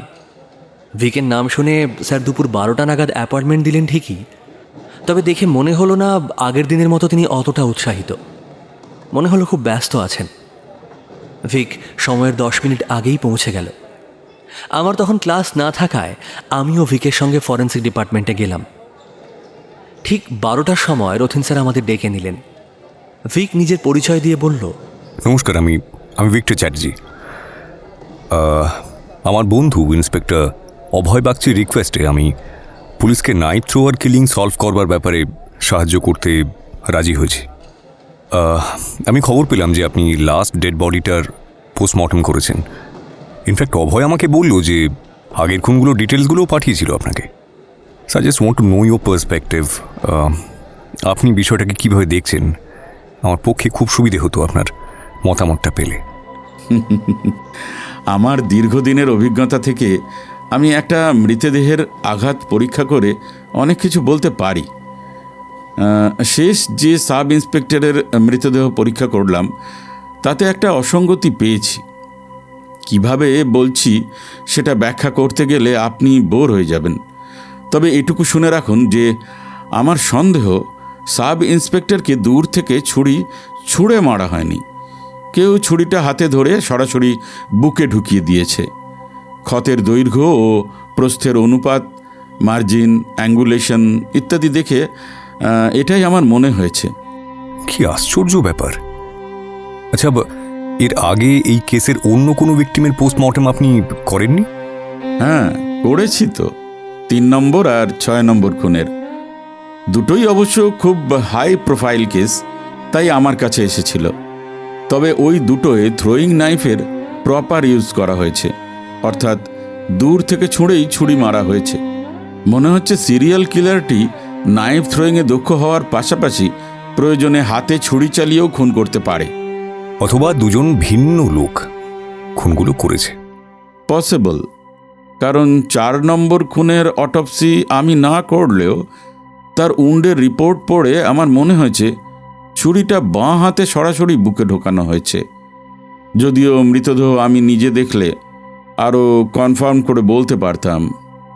তার মানে হয় এই খুনি একাধারে সব্যসাচী ও নাইফ থ্রোয়িং এক্সপার্ট, অথবা বেশি গ্রহণযোগ্য ব্যাখ্যা হলো একাধিক লোক এই প্যাটার্ন ফলো করে খুনগুলো করেছে, যাতে মনে হয় যে এটা একই ব্যক্তির কাজ। পুলিশের দ্বারা এই রহস্যের মীমাংসা হবে না আমার মনেই হয়েছিল। আপনার তো অনেক নাম, আপনার কথা শুনে মনে হচ্ছে আপনি হয়তো পারবেন। শুধু একটা কথা, প্রথমেই আমার কাছে এলে আমি নিজেই আপনাকে এই সমস্ত তথ্য দিয়ে দিতাম। আপনার ভাইয়ের সাহায্যে এভাবে ট্রিক করে গোপনে তথ্য সংগ্রহের কোনো দরকার ছিল না। সেই তো আমার কাছে আসতেই হলো। রীতিমতো আঁতকে উঠলাম। স্যার জানেন, ভিক একটু বিচলিত না হয়ে চুপচাপ বসে রইল। তার মুখ ভাবলেশীন। স্যার আমার দিকে তাকিয়ে হেসে বললেন, ভীম যখন এসে বলল হলুদ জ্যাকেট পরা কেউ গাড়ির অ্যালার্ম বাজিয়ে পালিয়েছে, তখনই বুঝেছি এটা তোমার কাজ। তার আগে যখন তোমার সঙ্গে দেখা হলো তখন তুমি জ্যাকেটের গ্রে রঙের দিকটা বাইরে পড়েছিলে ঠিকই, তবে ভেতরের হলুদ রঙটা একটু হলেও কলারের ফাঁক দিয়ে দেখা যাচ্ছিল। পরে যখন রাজার সঙ্গে তোমাকে কলেজ ক্যান্টিনে গুরুতর আলোচনায় ব্যস্ত থাকতে দেখলাম, তখনই বুঝে গেলাম ব্যাপারটা কি হয়েছে। স্যার আমি রথিন স্যার আমাকে থামিয়ে দিয়ে ভিকের দিকে তাকিয়ে বলতে লাগলেন, আপনার ফরেন্সিকের অগাধ জ্ঞান ও বুদ্ধিমত্তার জন্য আমি আপনাকে খুব শ্রদ্ধা করি ভিক্টর বাবু, কিন্তু আপনি এই কাজ কেন করলেন? আমি বলতে যাচ্ছিলাম যে এতে ভিকের কোনো ভূমিকা নেই স্যার। আসলে কি হয়েছে, কিন্তু ভিক টেবিলের নিচে খপ করে আমার হাতটা চেপে ধরল। এর মানে আমি জানি আমাকে চুপ থাকতে বলা হচ্ছে। দেখুন, আমি পুলিশের কেউ নই। আপনার কাছে ডিরেক্টলি এলে আপনি কতটা এন্টারটেইন করবেন সে ব্যাপারে আমি সার্টেন ছিলাম না। আর ওদিকে পুলিশ ডিপার্টমেন্ট থেকে ইনফরমেশন আসতেও দেরি হচ্ছিল। সরকারি ব্যাপার বোঝেনি তো, 18 মাসে বছর। এদিকে একটার পর একটা জীবন চলে যাচ্ছে, আর আমি দাঁড়িয়ে দাঁড়িয়ে দেখছি। আপনি বুঝতে পারছেন আমার মনের অবস্থাটা কি। আর এই মারাত্মক খুনিকে আটকানোর জন্য ভিকটিমদের একটা প্রোফাইল তৈরি করাটা খুব দরকার ছিল। তাই ব্যাপারটাকে একটু ত্বরান্বিত করার জন্য আর কি এই অদ্ভুত পন্থাটা নিতে হলো। I am really sorry for that. নিজের কানকেও বিশ্বাস করতে পারলাম না। ভিক সব দোষটা নিজের ঘাড়ে নিয়ে নিচ্ছে। আমি বুঝতে পারছি ভিক্টর বাবু, আপনার উদ্দেশ্য সৎ ছিল।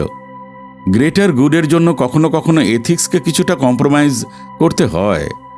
তবে আপনাকে একটাই অনুরোধ, ভবিষ্যতে এসব কাজে আপনার ভাইকে ইনভলভ করবেন না। ও আমার ছাত্র, ওকে ভবিষ্যতের জন্য গড়ে পিটে তৈরি করা আমার কাজ। আর শিক্ষক হিসেবে আমি চাইব না এসব আনএথিক্যাল জিনিস ও শিখুক। আমরা ফরেন্সিক ডিপার্টমেন্ট থেকে বেরিয়ে এলাম। আমার মাথা গরম হয়ে গিয়েছিল। ভিককে এভাবে মহান সাজতে কে বলেছিল? আমি তো এটা চাইনি। বললাম, আচ্ছা এটা তুমি কেন করলে? উনি তোমাকে শ্রদ্ধা করতেন, এখন আর করবেন তোমার মনে হয়? আরে আমার নিজের কৃতকর্মের দায় আমিই নিতাম। তোমাকে কি বলেছি আমায় বাঁচাতে? উনি কিরকম নীতিবান মানুষ দেখলি তো। নেক্সট ইয়ারটা তোকে পুরো এনার আন্ডারে থাকতে হবে। আরে বোকা, এটা না করলে তোর বছরটা খুব কঠিন হতো। চাপ হতো রিক, চাপ হতো। আরে সে গেলে যেত, অন্যায় তো আমি করেছি, শাস্তি আমিই পাবো। তোমাকে আর আমার উপযাজক হয়ে আমাকে এভাবে প্রোটেক্ট করতে হবে না। মনে হলো ভিক আমার কথায় একটু আহত হলো। ম্লান হেসে বলল, যা ক্লাসে যা, আমি আসি এখন। তারপর চুপচাপ চলে গেল গেটের দিকে। মনটা খারাপ লাগছিল। ভিকের সঙ্গে কখনো এভাবে কথা বলি না আমি। ভাবলাম ছুটির পর বাড়ি ফিরেই সরি বলবো।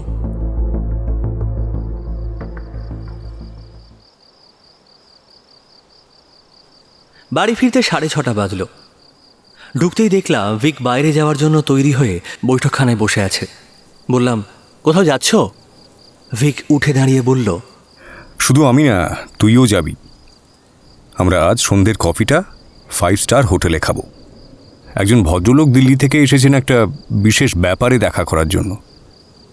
আমি যখন ইটলিতে থাকতাম উনি কন্ট্যাক্ট করেছিলেন। চল, দেরি করিস না।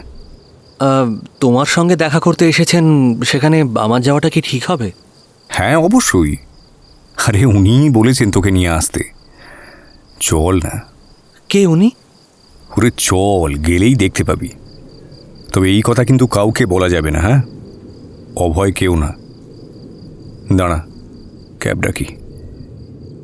ভিক আর কিছু বলবে না বুঝে চুপ করে গেলাম। ক্যাবে উঠেও নিজেই বলল, হ্যাঁ রে, আমাদের কালকের আলোচনাটা তো অভয় এসে যাওয়ার জন্য থেমে গিয়েছিল। তা যেতে যেতে বাকিটুকু সেরে নেওয়া যাক। তোর ডায়েরির লেখাটা নিয়ে। ওহো, ডায়েরিটা তো আনলি না। মোবাইলে ছবি তোলা আছে, রাজাদাকে পাঠিয়েছিলাম। বলো। আমি কি বলবো, তুই বল। তোর কাল মনে হয়েছিল 1, 3, 6 আর 8 এই কটা মার্ডার বেশ প্ল্যান করে করা, তাই তো? বেশ। আচ্ছা, এবারে এই 4টে খুনকে যদি আমরা একটু অ্যানালিসিস করি, তাহলে আরও কিছু জিনিস বোঝা যাবে। তার প্রথম খুনটা নিঃসন্দেহে খুব well planned murder. Locked room, জানলার বাইরে পায়ের ছাপ। খুনটা ঠিক কিভাবে করা হয়েছে বলে তোর মনে হয়? বললাম তো কাল, ভদ্রলোক জানালার সামনে বসেছিলেন। বাইরে থেকে কেউ ছুরি ছুঁড়ে ভিড়ের মধ্যে মিশে গেছে। যে করেছে তার পায়ে কেটস জুতো ছিল। হয়তো ইচ্ছে করেই 11 নম্বরের কেটস জুতো পরে এসেছে, যাতে একটা প্যাটার্ন তৈরি করা যায়। আমি নিঃসন্দেহে এটা একটা সম্ভাবনা, কিন্তু তাতেও একটা জনবহুল জায়গায় ধরা পড়ে যাওয়ার চান্স থাকে। মানে খুন করার মুহূর্তটা যদি কেউ দেখে ফেলে তাহলে বিশেষ করে। এবার আমি আরেকটা সম্ভাবনার কথা বলি, যাতে এই ধরা পড়বার চান্সটা কম। কি? দেখ, প্রথমত যদি ভদ্রলোককে সবচেয়ে সেফলি মারতে হতো না, তাহলে এটা বেস্ট অপশন নয়, একেবারেই না। উনি একা একা সোশ্যাল ওয়ার্কের জন্য এদিক ওদিক যেতেন, কাজেই তাকে কিভাবে ফলো করলে তাকে হয়তো আরও নির্জন জায়গায় একাকী পাওয়া যেত। মানে যেসব জায়গায় মারাটা খুনির পক্ষে বেশি নিরাপদ ছিল। কিন্তু তাতে একটা প্রবলেম হতো। Guess what? তাতে নাইফ থ্রোয়ারের মিথটা তৈরি হতো না। বোঝা গেল? হ্যাঁ, সেটা ঠিকই। এবার ধর খুনি ভদ্রলোকের বাড়ি খুঁজে বের করল, আর মোটামুটি দেখে নিল যে উনি সারা দিন বাড়িতে থাকেন না, বেশ রাত করে বাড়িতে ফেরেন। ইনফ্যাক্ট বাড়িতে একাই থাকেন। লাকিলি পাশের বাড়ি থেকে কনস্ট্রাকশনের কাজও হচ্ছে। ওনার সারাদিনে অ্যাবসেন্সের সুযোগ নিয়ে কোনো এক সময় ওখান থেকে কিছু বালি এনে জানলার ধারে ফেলে দেওয়া হলো, যাতে সেখানে পায়ের ছাপ তৈরি করা যায়। সম্ভবত পায়ের ছাপ আগের থেকেই তৈরি করে রাখা হলো। এবার উনি রাতে বাড়ি ফিরলে খুনি দরজায় নক করল। দরজা খুলতেই কোনো অছিলায় ভেতরে ঢুকে হাত দিয়ে স্ট্যাব করে খুন করে ডেড বডিটা চেয়ারে বসালো। জানলা আই গেস তখনও বন্ধই ছিল। শুধু ছিটকিনিটা খুলে জানলা ভেজানো অবস্থায় রেখে ঘর থেকে বেরিয়ে ইয়েল লক লাগানো দরজাটা জোরে টানলো, যাতে ওটা ভেতর থেকে বন্ধ হয়ে যায়। ইয়েল লক না থাকলে দরজাটা হয়তো ও এমনি ভেজিয়ে চলে যেত, তবে এমন কিছু অসুবিধে হতো না। যাই হোক, এবারে যাওয়ার আগে এক সুযোগে রাস্তায় খুব কম লোক আছে দেখে হাতের একটা ঠেলায় জানলাটা খুলে দিল। ব্যাস, তৈরি হয়ে গেল নিখুঁত নাইফ থ্রোয়ার কিলিং। অবশ্য তুই যেটা বলেছিলিস সেভাবেও খুন হতে পারে, কিন্তু সেটা করতে গেলে না ছুরি ছোঁড়ার কৌশল জানাটা খুব দরকার। It's quite a tough job, ভীষণ প্রিসাইজলি করতে হয়। আর তোর ডায়েরি পড়ে আমার যা ধারণা হয়েছে তাতে কেবল 3 আর 6 নম্বর খুন বাদে সব কটা খুনই সাজানো। এই দুজনই আসল টার্গেট এবং বাকি দুজনের ক্ষেত্রেই স্কিল্ড নাইফ থ্রোয়ারকে ইউজ করা হয়েছে। বেশ অবাক হলাম, এভাবে আমি ভাবিনি। বললাম, তার মানে ওই সাব ইন্সপেক্টরও আসল টার্গেট নন? আই থিঙ্ক নয়, যদিও তাকে বেশ নির্জন জায়গায় মারা হয়েছে। ভেবে দেখ না, উনি সাধারণত মর্নিং ডিউটি করতেন, ওনার ইভিনিং ডিউটিটা হঠাৎ করেই ঠিক হয় এবং একজন অফিসার হঠাৎ অসুস্থ হয়ে যাওয়ায়। যদি কেউ ডিপার্টমেন্টের অগ্রিম রোস্টার চেকও করে, তাতে নিশ্চয়ই জানতে পারতো না যে ওই অফিসার সেদিনই অসুস্থ হবেন। অ্যাকর্ডিং টু মাই আইডিয়া, খুনি থানার ওপর না নজর রাখছিল। ডিউটি শেষ করে ওনাকে রাত করে বেরোতে দেখে পিছু নেয় এবং কোনো একটা নির্জন জায়গা দেখে খুনটা করে। খুব সম্ভবত হাত দিয়ে স্ট্যাব করে। ওনার জায়গায় অন্য যে কোনো পুলিশও হতে পারত। কিন্তু এই সাব ইন্সপেক্টরের সঙ্গে তো বিরোধী দলের কোনো যোগ নেই। আরে, এর থেকেই তো বোঝা যাচ্ছে যে ব্যাপারটা পলিটিক্যাল খুন নয়, অন্য কোনো মোটিভ আছে। আগে যে ডিআইজি খুন হয়েছেন তার সঙ্গে যদিও বিরোধী দলের প্রচ্ছন্ন একটা রিলেশন ছিল, হতে পারে ওই বিরোধী দলের আর কোনো কনভিনিয়েন্ট টার্গেট পাওয়া যাচ্ছিল না, তাই খুনি ভাবলো একটা পুলিশ মরেছে, আরেকটাকে মেরে দিই। তাহলে সেটা একটা প্যাটার্ন বলে কনফিউজ করা যেতে পারে। অথবা হয়তো খুব তাড়াতাড়ি একটা খুন করার দরকার হয়ে পড়েছিল। বিরোধী দলের লোক খুঁজে মারতে হলে একটু রিসার্চ দরকার, কিন্তু পুলিশ মারতে তারও কোনো দরকার নেই। যে কোনো একটা থানা থেকে একজনকে বেছে নিলেই হলো। তার মানে কি হতে পারে? এত তাড়াহুড়ো কেন? এর এটাই মানে যে খুনি তৃতীয় টার্গেটের খুনটা সারতে আর বেশি দেরি করতে চাইছেন না। হয়তো যারা খুনের বরাত দিয়েছে তারাই তাড়া দিচ্ছে বা প্রেশার দিচ্ছে। হ্যাঁ, আরও খুন হবে? অন্তত একটা তো হবেই, তা না হলে খুনি 6 নম্বর খুনের পরেই থেমে যেত। আর শিবান্না কপি ক্যাট কিলিং করায় এতটা রেগে যেত না। কপিক্যাট কিলিংটা খুনির প্ল্যানকে কোনোভাবে ডিসরাপ্ট করেছে। সেই রাগেই শিবান্নাকে হুমকি দিচ্ছে। ভিক চুপ করে গেল। আমিও তলিয়ে গেলাম অতল চিন্তায়। একটা ভয়ঙ্কর চিত্র আস্তে আস্তে চোখের সামনে ফুটে উঠছে।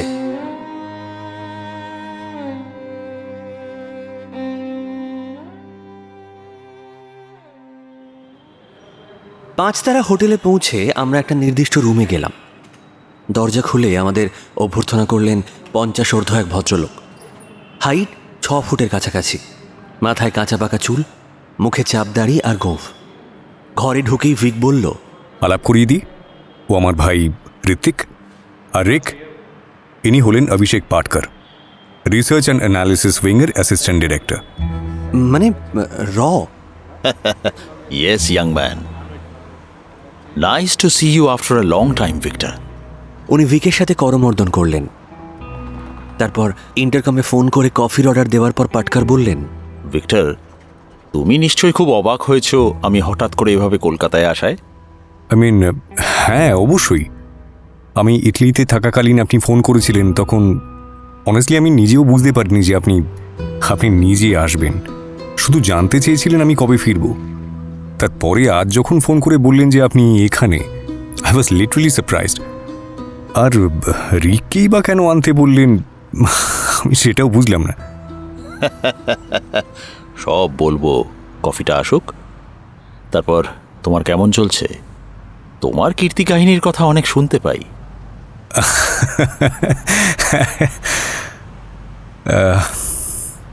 ওই কখনো সখনো একটু মাথা খেলানোর সুযোগ পেলে খেলাই আর কি। তবে আপনারা যা কাজ করেন তার তুলনায় একেবারেই নগণ্য। বেশ বেশ। কিয়ারার সঙ্গে যোগাযোগ আছে? কিয়ারাকে আমি ভালো মতোই চিনি। তার সঙ্গে রয়ের যোগাযোগ আছে সেটাও শুনেছিলাম, তবে তার কথা অন্য কোনো সময় বলবো। ওই সোশ্যাল মিডিয়ায় ওর ফেক অ্যাকাউন্টে একটু হ্যালো হয় আর কি মাঝে মধ্যে। এমন সময় ডোরবেল বাজলো। রুম সার্ভিস এসে কফি রেখে গেল। কফির কাপে চুমুক দিয়ে পাটকর বললেন, এবারে এখানে আসার কারণটা বলি। এই নাইফ থ্রোয়ার নামের সিরিয়াল কিলারের তদন্তে তোমরা তো যুক্ত আছো, মানে তোমরা দুজনেই। তুমি আছো সেটা তো জানতামই, তবে গত দুদিন তোমার ভাই যে জোরালো তদন্ত চালিয়েছে, তারপর আর ওকে না ডেকে পারি? আবার চমকানোর পালা। র আমার ওপর নজর রাখছিল? এ কি সর্বনেশে কথা? ভিক একটুও অবাক না হয়ে জিজ্ঞেস করল, এত কিছু খেয়াল করেছেন মানে নাইফ ছোয়ারের ব্যাপারে আপনারা যথেষ্ট ইন্টারেস্টেড। কারণটা জানতে পারি? হ্যাঁ, হাই প্রোফাইল লোকজন খুন হয়েছেন বটে, কিন্তু ন্যাশনাল সিকিউরিটির ব্যাপার না হলে তো রয়ের ইনভলভ হওয়ার কথা নয়। পাটকর একটা দীর্ঘশ্বাস ফেলে বললেন, ইনভলভড হতে হচ্ছে কারণ যারা খুন হয়েছে তাদের মধ্যে দুজন আমাদের নিয়মিত ইন্টেলিজেন্স সাপ্লাই করতেন। কোন দুজন? MLA জহিরুল আলম আর ডিআইজি অমল চৌধুরী। আমি আর ভিক একসঙ্গে চমকে মুখ তুলে তাকালাম। মাই গড! ভিকের হাত থেকে কফিটা একটু চলকে পড়ল। পাটকর না থেমে বলতে লাগলেন, জহিরুল একসময় বাংলাদেশে ছিলেন, পরে বসিরহাটে চলে আসেন, যেটা বাংলাদেশের বর্ডার। ওখান থেকেই নিজের সোর্স ব্যবহার করে বাংলাদেশের টেররিস্ট গ্রুপগুলো এবং ওখানে ISI এর অ্যাক্টিভিটি নিয়ে আমাদের খবর দিতেন। আর অমল তো আমাদের সঙ্গে অ্যাক্টিভলি ইনভলভড ছিলেন। পুলিশের উঁচু পোস্টেও আমাদের অনেক অ্যাসেট আছে। অমল তাদেরই একজন ছিলেন। এবার খুন যদি সিরিয়াল কিলারের কাজ হয়, তাহলে হয়তো তার সঙ্গে এই ব্যাপারের সম্পর্ক নাও থাকতে পারে। এটা অস্বীকার করে লাভ নেই যে জহিরুল বিরোধী পার্টির নেতা ছিলেন এবং অমলও ওপেনলি বিরোধী পার্টিকে সাপোর্ট করতেন। এটা পলিটিক্যাল মার্ডার হলে আমার কিছু বলার নেই। তবুও আমি চাই তুমি একটু চোখ কান খোলা রাখো। আমি জানি আমার এখানে আসাটা রিস্কি, তবু ব্যাপারটার গুরুত্ব তো বুঝতেই পারছো। অলরেডি রয়ের দুজন অ্যাসেট কিল্ড। কে করেছে আমাদের তো জানতেই হবে। আমি তখনও বিষয়টা কাটিয়ে উঠতে পারছিলাম না। ভিকের অ্যানালিসিস তো একেবারে ঠিক। ও তো ট্যাক্সিতে আসার সময়ই বলল 3 আর 6 নম্বরই আসল টার্গেট। আর পাটকরের দেওয়া তথ্য অনুযায়ী এই দুজনেই রয়ের অ্যাসেট, অর্থাৎ এটা ISI এর কাজ। সিরিয়াল কিলিংটা একটা জাস্ট ধাপ্পা। কিন্তু কি আশ্চর্য, ভিক কিছু না বলে চুপ করে আছে কেন? এত কিছু অ্যানালিসিস করেও কি সহজ ব্যাপারটাও বুঝতে পারছে না? আমি কি কিছু বলবো? কিন্তু আমি কিছু বলার আগেই ভিক উঠে দাঁড়িয়ে বলল, আমাকে ঘরে গিয়ে একটু চুপচাপ ভাবতে হবে।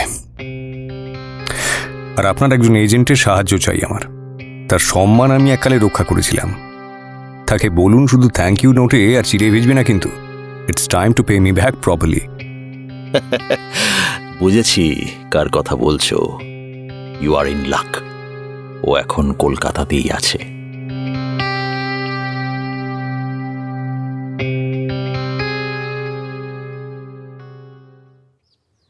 আজ আবহাওয়া খুব সুন্দর, ঝলমলে রোদ উঠেছে। তবে ভিকের মনে শান্তি নেই। কাল বিকেলে পাটকারের সঙ্গে দেখা করে ফেরার সময় ক্যাবে একটাও কথা বলেনি। বাড়ি ফিরে নিজের ঘরে ঢুকে দরজা বন্ধ করে দিল। ডিনারের সময় দরজা খুলল বটে, কিন্তু সেরকম কোনো কথাই বলল না। আপন মনেই বিড়বিড় করছিল ডিনার খেতে খেতে। কি বলছে ঠিক বুঝতে পারছিলাম না। একবার ইমোশনাল ফুল না কি যেন একটা শুনলাম। খেয়েই শুতে চলে গেল। আমি পড়াশোনা করে একটু দেরি করে শুতে যাব এমন সময় আমার ঘরে এসে ঢুকলো। বলল, বুঝলি, আই থিঙ্ক এখন সব কিছু ক্লিয়ার। কালকেই হবে আসল ইনভেস্টিগেশন। বেশ, তাহলে বলো নাইট ছোয়ারকে, তাকে কিভাবে ধরবে? এখন না, কাল তদন্ত করে আমার ডিডাকশনসগুলো কনফার্ম করি, তারপর সব বলবো। আজ সকাল থেকেই ভিক খুব ব্যস্ত। একটা সাদা শার্ট আর কালো ট্রাউজার পরেছে, যেন কোথাও ইন্টারভিউ দিতে যাবে। ব্রেকফাস্ট টেবিলে আমাকে বলল, আজ ছুটি নিয়েছি বুঝলি, তোকে কলেজ ড্রপ করে তারপর আমার কিছু কাজ আছে, এদিক ওদিক যেতে হবে। আবার কি হলো? আমি তো একাই কলেজ যাই, হঠাৎ ড্রপ করে দেবে বলছে কেন? কি কাজ, মানে কোথায় কোথায় যাবে? প্রথমে একবার অভয়ের সঙ্গে দেখা করব, কারণ ওর হেল্প লাগবে। কিছু ব্যাংক অ্যাকাউন্টের ট্রানজ্যাকশন স্ট্রেস করতে হবে, এই আর কি। হ্যাঁ, কিন্তু কাল যে বলছিলে নায়েব চোয়ারের নাকি আরও একটা আসল টার্গেট আছে, তাকে কি করে খুঁজে বার করবে? আর বার করতে পারলে তাকে সতর্ক করে দেওয়া যেত তো। আমি জানি নেক্সট টার্গেট কে, সে সতর্কই আছে। তাই নাকি? কে? পরে বলবো, এখন বেরোই চল।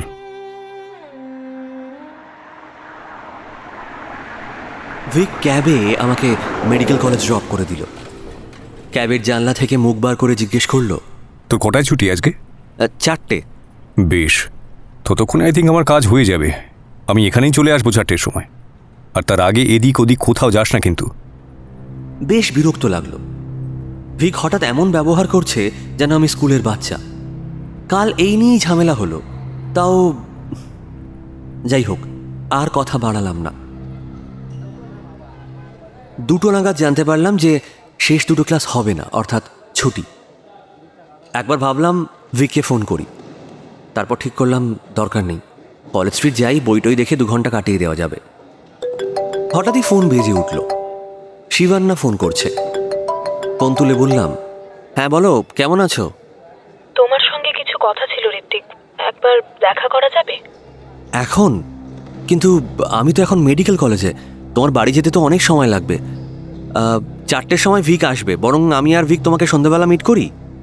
না, ভিক্টর দা না ব্যাপারটা বুঝবে না, একটু পার্সোনাল কথা। তুমি ছাড়া আর কাকে বলবো বুঝতে পারছি না। দিল্লি থেকে ফিরে অস্মিত কেমন পাল্টে গেছে, আমাকে অ্যাভয়েড করছে। আসলে আমি একটা কাজে এদিকেই এসেছিলাম। তুমি ফ্রি থাকলে মিনিট 15-র মধ্যে মেডিকেল কলেজে পৌঁছে যেতে পারি। একটা ক্যাফেতে ঘন্টাখানেক বসতাম আর কি। ঘড়িতে দেখলাম 2:05, অর্থাৎ শিবান্নার সঙ্গে 1 ঘন্টা ক্যাফেতে বসলেও 4টের আগেই এখানে ফিরে আসতে পারি। আচ্ছা চলে এসো, আমি ফ্রি আছি। তবে তুমি বাড়ি থেকে বেরোলে মানে ব্যাপারটা রিস্কি হয়ে গেল না? চিন্তা করো না, 2 জন বডিগার্ডই সঙ্গে আছে আমার। আচ্ছা বেশ, এসো।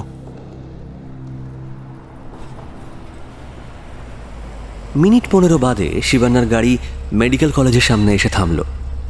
গাড়িটা আমি চিনি, এটারই পেছনের সিটে ছুরি দিয়ে হুমকি চিঠি গাঁথা হয়েছিল। সিটটা দেখলাম এখন সারানো হয়েছে। সামনের সিটে ড্রাইভারের পাশে একটা গাট্টা চেহারার লোক বসে আছে। ড্রাইভারের চেহারাও একই রকম। শিবান্না পেছনের সিট থেকে হাত বাড়িয়ে আমাকে ডাকলো, উঠে এসো। উঠে শিবান্নার পাশে বসলাম। ও আজ কালো রঙের হাফ স্লিভ টি শার্টের সঙ্গে জিন্স পরে এসেছে। মাথার চুল খোলা, ভারী সুন্দর দেখাচ্ছে। বলল, এই জায়গাটা না খুব কনজাস্টেড। এখান থেকে মিনিট 10 ড্রাইভিং ডিস্টেন্সে একটা সুন্দর ক্যাফে আছে, চলো সেখানেই বসা যাক। আচ্ছা বেশ, চলো। তবে 4টের আগে কিন্তু ফিরে আসবো। আরে হ্যাঁ হ্যাঁ, অনেক সময় আছে। কি বলবে বলছিলে? এখানে না, ক্যাফেতে গিয়ে বলছি। ফোনটা হঠাৎ বেজে উঠল। হাতে নিয়ে দেখি ভিক ফোন করছে। একটু বিরক্তই হলাম। এই সময় তো আমার ক্লাসে থাকার কথা, সেটা কি ও জানে না? কেন ফোন করছে? হ্যাঁ হ্যালো, হ্যাঁ কি ব্যাপার? কিরে, গাড়ির আওয়াজ কেন? তুই কি বাইরে বেরিয়েছিস? হ্যাঁ, আসলে 2টোর সময় ছুটি হয়ে গেল তো, আর তুমি বললে 4টেয় আসবে, তাই আমি বন্ধুদের সঙ্গে একটু ক্যাফেতে যাচ্ছি। এক্ষুনি ফিরে যা, এক্ষুনি ফিরে যা, আমি আসছি। মানে কেন? যা বলছি সেটা শোন। এক্ষুনি মেডিকেল কলেজে ফিরে যা রিক। তোর বাইরে থাকাটা সেফ না, আমি আসছি। শুনছিস তো? কিরে হ্যালো, আমি এক্ষুনি আসছি। ওকে, যাচ্ছি। ফোন রেখে শিবান্নাকে বললাম, সরি, ভিক ফোন করেছিল, আমাদের না এখনই ফিরতে হবে মেডিকেল কলেজে, ও এখানেই আসছে। শিবান্না অদ্ভুত গলায় বলল, এখন তো ফেরা হবে না ঋত্বিক। দেখলাম সে এক দৃষ্টি সামনের দিকে তাকিয়ে আছে। তার দৃষ্টি অনুসরণ করে সামনের দিকে তাকাতেই শিরদাঁড়া বেয়ে একটা ঠান্ডা স্রোত বয়ে গেল। সামনের সিটের বডিগার্ডটা পেছনে ফিরে তাকিয়েছে। তার হাতে একটা রিভলভার, সোজা আমার দিকে তাক করা। আমি নিজের চোখেও বিশ্বাস করতে পারছিলাম না। এ কি? এর মানে কি? শিবান্নার গলাটা এখন একদম বদলে গেছে। বলল, বললাম তো, এখন তোমাকে আমাদের সঙ্গেই যেতে হবে। কোনো চালাকির চেষ্টা করো না। ফোনটা আমাকে দিয়ে দাও, দাও। শিবান্না কি আমার সঙ্গে কোনো রসিকতা করছে? এখনো বিশ্বাস হচ্ছে না। বললাম, তুমি এরকম কেন বলছো? কি হয়েছে? শিবান্না অদ্ভুতভাবে খিলখিল করে হেসে উঠল। সে হাসি আগের মতো মিষ্টি নয়, বরং তার মধ্যে স্পষ্ট ক্রূরতার ছাপ। হাসতে হাসতেই বলল, তুমি কিছু বুঝতে পারছো না তাই তো? আচ্ছা, তোমার মনের অন্ধকারটা কিছুটা দূর করে দিই। আইএসআই আমার বাবাকে একটা কাজের অফার করেছিল, অবশ্যই অনেক টাকার বিনিময়। আইএসআইয়ের হয়ে বাবা ছোটোখাটো তথ্য পাচারের কাজ আগেও করেছিল, কিন্তু এবার টাকার অঙ্কটা ছিল মাথা ঘোরানোর মতো। কিন্তু কাজটা শুরুর আগেই বাবা মারা যায়। এখন বাবার ফেলে রেখে যাওয়া কাজ তো মেয়েকেই করতে হবে, তাই না? বিশেষ করে যেখানে এতগুলো টাকার ব্যাপার। কি বুঝলে? আমি এখনো নিজের কানকে বিশ্বাস করতে পারছিলাম না। কর্কশ গলায় বললাম, কি কাজ? অ্যাসাসিনেশন, কিছু বিশেষ ধরনের অ্যাসেটের। স্পাই বা এজেন্টদের আইএসআই নিজেই ডিল করে, কারণ তারা ধরা পড়লে বা খুন হলে ভারত সরকার তাদের অস্তিত্ব স্বীকার করবে না। কিন্তু এছাড়াও রয়ের আরও কিছু অ্যাসেট আছে যারা সমাজের গণ্যমান্য ব্যক্তি, এই যেমন পলিটিশিয়ান, পুলিশ অফিসার, বিজনেসম্যান ইত্যাদি। এদের যদি আইএসআই নিজে সরাসরি মারতে যায়, র খুব অ্যাক্টিভ হয়ে উঠবে, এবং একবার যদি প্রমাণ করতে পারে আইএসআই এই কাজ করিয়েছে, তাহলে দুদেশের সম্পর্কের অবনতি তো হবেই, এমনকি যুদ্ধও বেঁধে যেতে পারে। তাই আইএসআই চাইছিল কোনো থার্ড পার্টিকে দিয়ে খুনগুলো করাতে, যারা এমনভাবে খুন করবে যাতে র জানতে পারলেও একটু কনফিউজ থাকে, ফুল অ্যালার্ট না হয়ে যায়। আর সেই জন্যেই নাইফ থ্রোয়ারের মিথ তৈরি করা হলো, আর বেছে বেছে বিরোধী পার্টির লোকগুলোকে খুন করা হলো, যাতে জিনিসটা একটা পলিটিক্যাল অ্যাঙ্গেল পায়। অবশ্যই সাজানো খুনের পাশাপাশি চলতে থাকলো আসল টার্গেটের খুন, যার মধ্যে দুটো করা হয়ে গেছে। বাকি আছে শুধু একজন। তার খুনটা হয়ে গেলেই নাইফ থ্রোয়ার কিলিং বন্ধ হয়ে যাবে। আর এই শেষ টার্গেটকে বাগে পেতেই তোমাকে বন্দি করা হলো। কে শেষ টার্গেট? এখনো বুঝতে পারছো না? তোমার দাদা ভিক্টর চ্যাটার্জি। আতঙ্কে ভেতর অবধি ঠান্ডা হয়ে গেল। শিবান্না বলতে লাগলো, ভিক্টর তো রয়ের হয়ে বেশ কিছু কাজ করেছে, অনেক ইন্টারন্যাশনাল কেস সলভ করেছে। আর জানো তো, এর জন্য না আইএসআইয়ের খুব অসুবিধা হয়ে যাচ্ছে। এরকম বুদ্ধিমান লোক রয়ের হাতে থাকুক সেটা তো আইএসআই চাইবে না, তাই না? তাই ভিক্টরকে মরতে হবে। আগের দুটো টার্গেটকে খুন করা হয়েছিল স্কিলড সার্কাস নাইফ থ্রোয়ার ভাড়া করে। দুটো খুনের জন্য দুজন। খুনের পরেই তাদেরকে মেরে গুম করে দেওয়া হয়েছে, যাতে কোনো প্রমাণ না থাকে। আর সাজানো খুনগুলো তো আমার বিশ্বস্ত লোকেরাই করেছে। তার মধ্যে একজন এখন তোমার দিকে পিস্তল তাক করে আছে। কিন্তু ভিক্টরকে মারা তো অত সোজা না। যে লোক আগে এতগুলো রয়্যাল মিশন সার্ভাইভ করেছে, তাকে মারা কোনো পলিটিক্যাল লিডার বা পুলিশকে মারার মতো সহজ তো হবে না। তার সঙ্গে সে একজন কমব্যাট স্পেশালিস্ট আর প্রচণ্ড বুদ্ধি ধরে, একেবারে আনটাচেবল। কিন্তু সত্যি কি আনটাচেবল? একটা দুর্বলতা তো আছেই, সেটাই আজ তার মৃত্যুর কারণ হবে। কি দুর্বলতা? তুমি, মাই ডিয়ার ফ্রেন্ড। আর সেই জন্যই ভিক্টরের অনুপস্থিতির সুযোগ নিয়ে নকল হুমকি চিঠি দেখিয়ে তোমার সঙ্গে বন্ধুত্ব পাতালাম, তোমার ক্লোজ হলাম, যাতে এক কথায় আমার সঙ্গে তুমি গাড়িতে উঠে পড়ো। না হলে যেরকম জনবহুল এলাকা দিয়ে তুমি যাতায়াত করো, তোমাকে কিডন্যাপ করা খুব একটা সহজ কাজ ছিল না। এবার ভিক নিজে তোমাকে বাঁচাতে আমাদের ফাঁদে ধরা দেবে। আমার আর শুনতে ইচ্ছে করছিল না, ভেতরটা ভেঙে চুরমার হয়ে যাচ্ছিল। কি বোকা আমি! শিবান্নাকে অসহায় ভেবেছি ও আমাকে ট্রাস্ট করে, ওকে প্রোটেক্ট করতে চেয়েছি, সেটা করতে ভিকের কাছেও মিথ্যে বলেছি। ছি ছি ছি ছি ছি। আর আমার এই বোকামির জন্য আজ ভিককে মরতে হবে। আমার দু চোখ দিয়ে জল গড়াতে লাগলো। আমার জন্য আজ সব কিছু শেষ হয়ে গেল। শিবান্নার ফোনটা এমন সময় বেজে উঠল। কল রিসিভ হতেই বুঝলাম সেটা ভিডিও কল। উল্টো দিকে অস্মিতের মুখ দেখা গেল, তার মুখেও একটা পৈশাচিক হাসি। অস্মিত বলে উঠল, দেখে নিন ভিক্টর বাবু, আপনার ভাইয়ের অবস্থা। ভিকের মুখ সঙ্গে সঙ্গে ফোনের স্ক্রিনে দেখা গেল। কোথায় আছে ঠিক বুঝতে পারছি না। পেছনটা দেখে কারখানার মতো মনে হচ্ছে। ওর চোখে মুখে অসহায় ভাবের থেকেও বেশি ফুটে উঠেছে একটা হতাশার ছাপ। ও বুঝতে পারছে যে ওর এই অসহায়তার জন্য আমিই দায়ী। শিবান্নার সঙ্গে দেখা করতে যাওয়ার কথা আমি ওর থেকে গোপন করেছি। এমনকি আজ বারবার বারণ করা সত্ত্বেও শিবান্নার কথায় ওর গাড়িতে উঠে পড়েছি। ভিক শুধু বলল, রিক তুই ঠিক আছিস তো? হ্যাঁ? আমার চোখ দিয়ে অনবরত জল গড়াচ্ছিল। কিচ্ছু বলতে পারলাম না। শিবান্না ঠান্ডা গলায় বলল, হ্যাঁ, এখনো ঠিক আছে, কিন্তু তুমি আমাদের কথা মতো না চললে বেশিক্ষণ ঠিক থাকবে না। ভালো করে দেখে নাও, ওর দিকে পিস্তল তাক করা আছে। গুলি করে শেষ করে দিতে 1 সেকেন্ডও লাগবে না। অস্মিত যেখানে নিয়ে যাচ্ছে চুপচাপ চলে এসো। আমি এক রাশ কান্না আর হতাশা গলায় নিয়ে চিৎকার করে উঠলাম, না ভিক, তুমি এসো না। ওরা তোমাকে মেরে ফেলবে।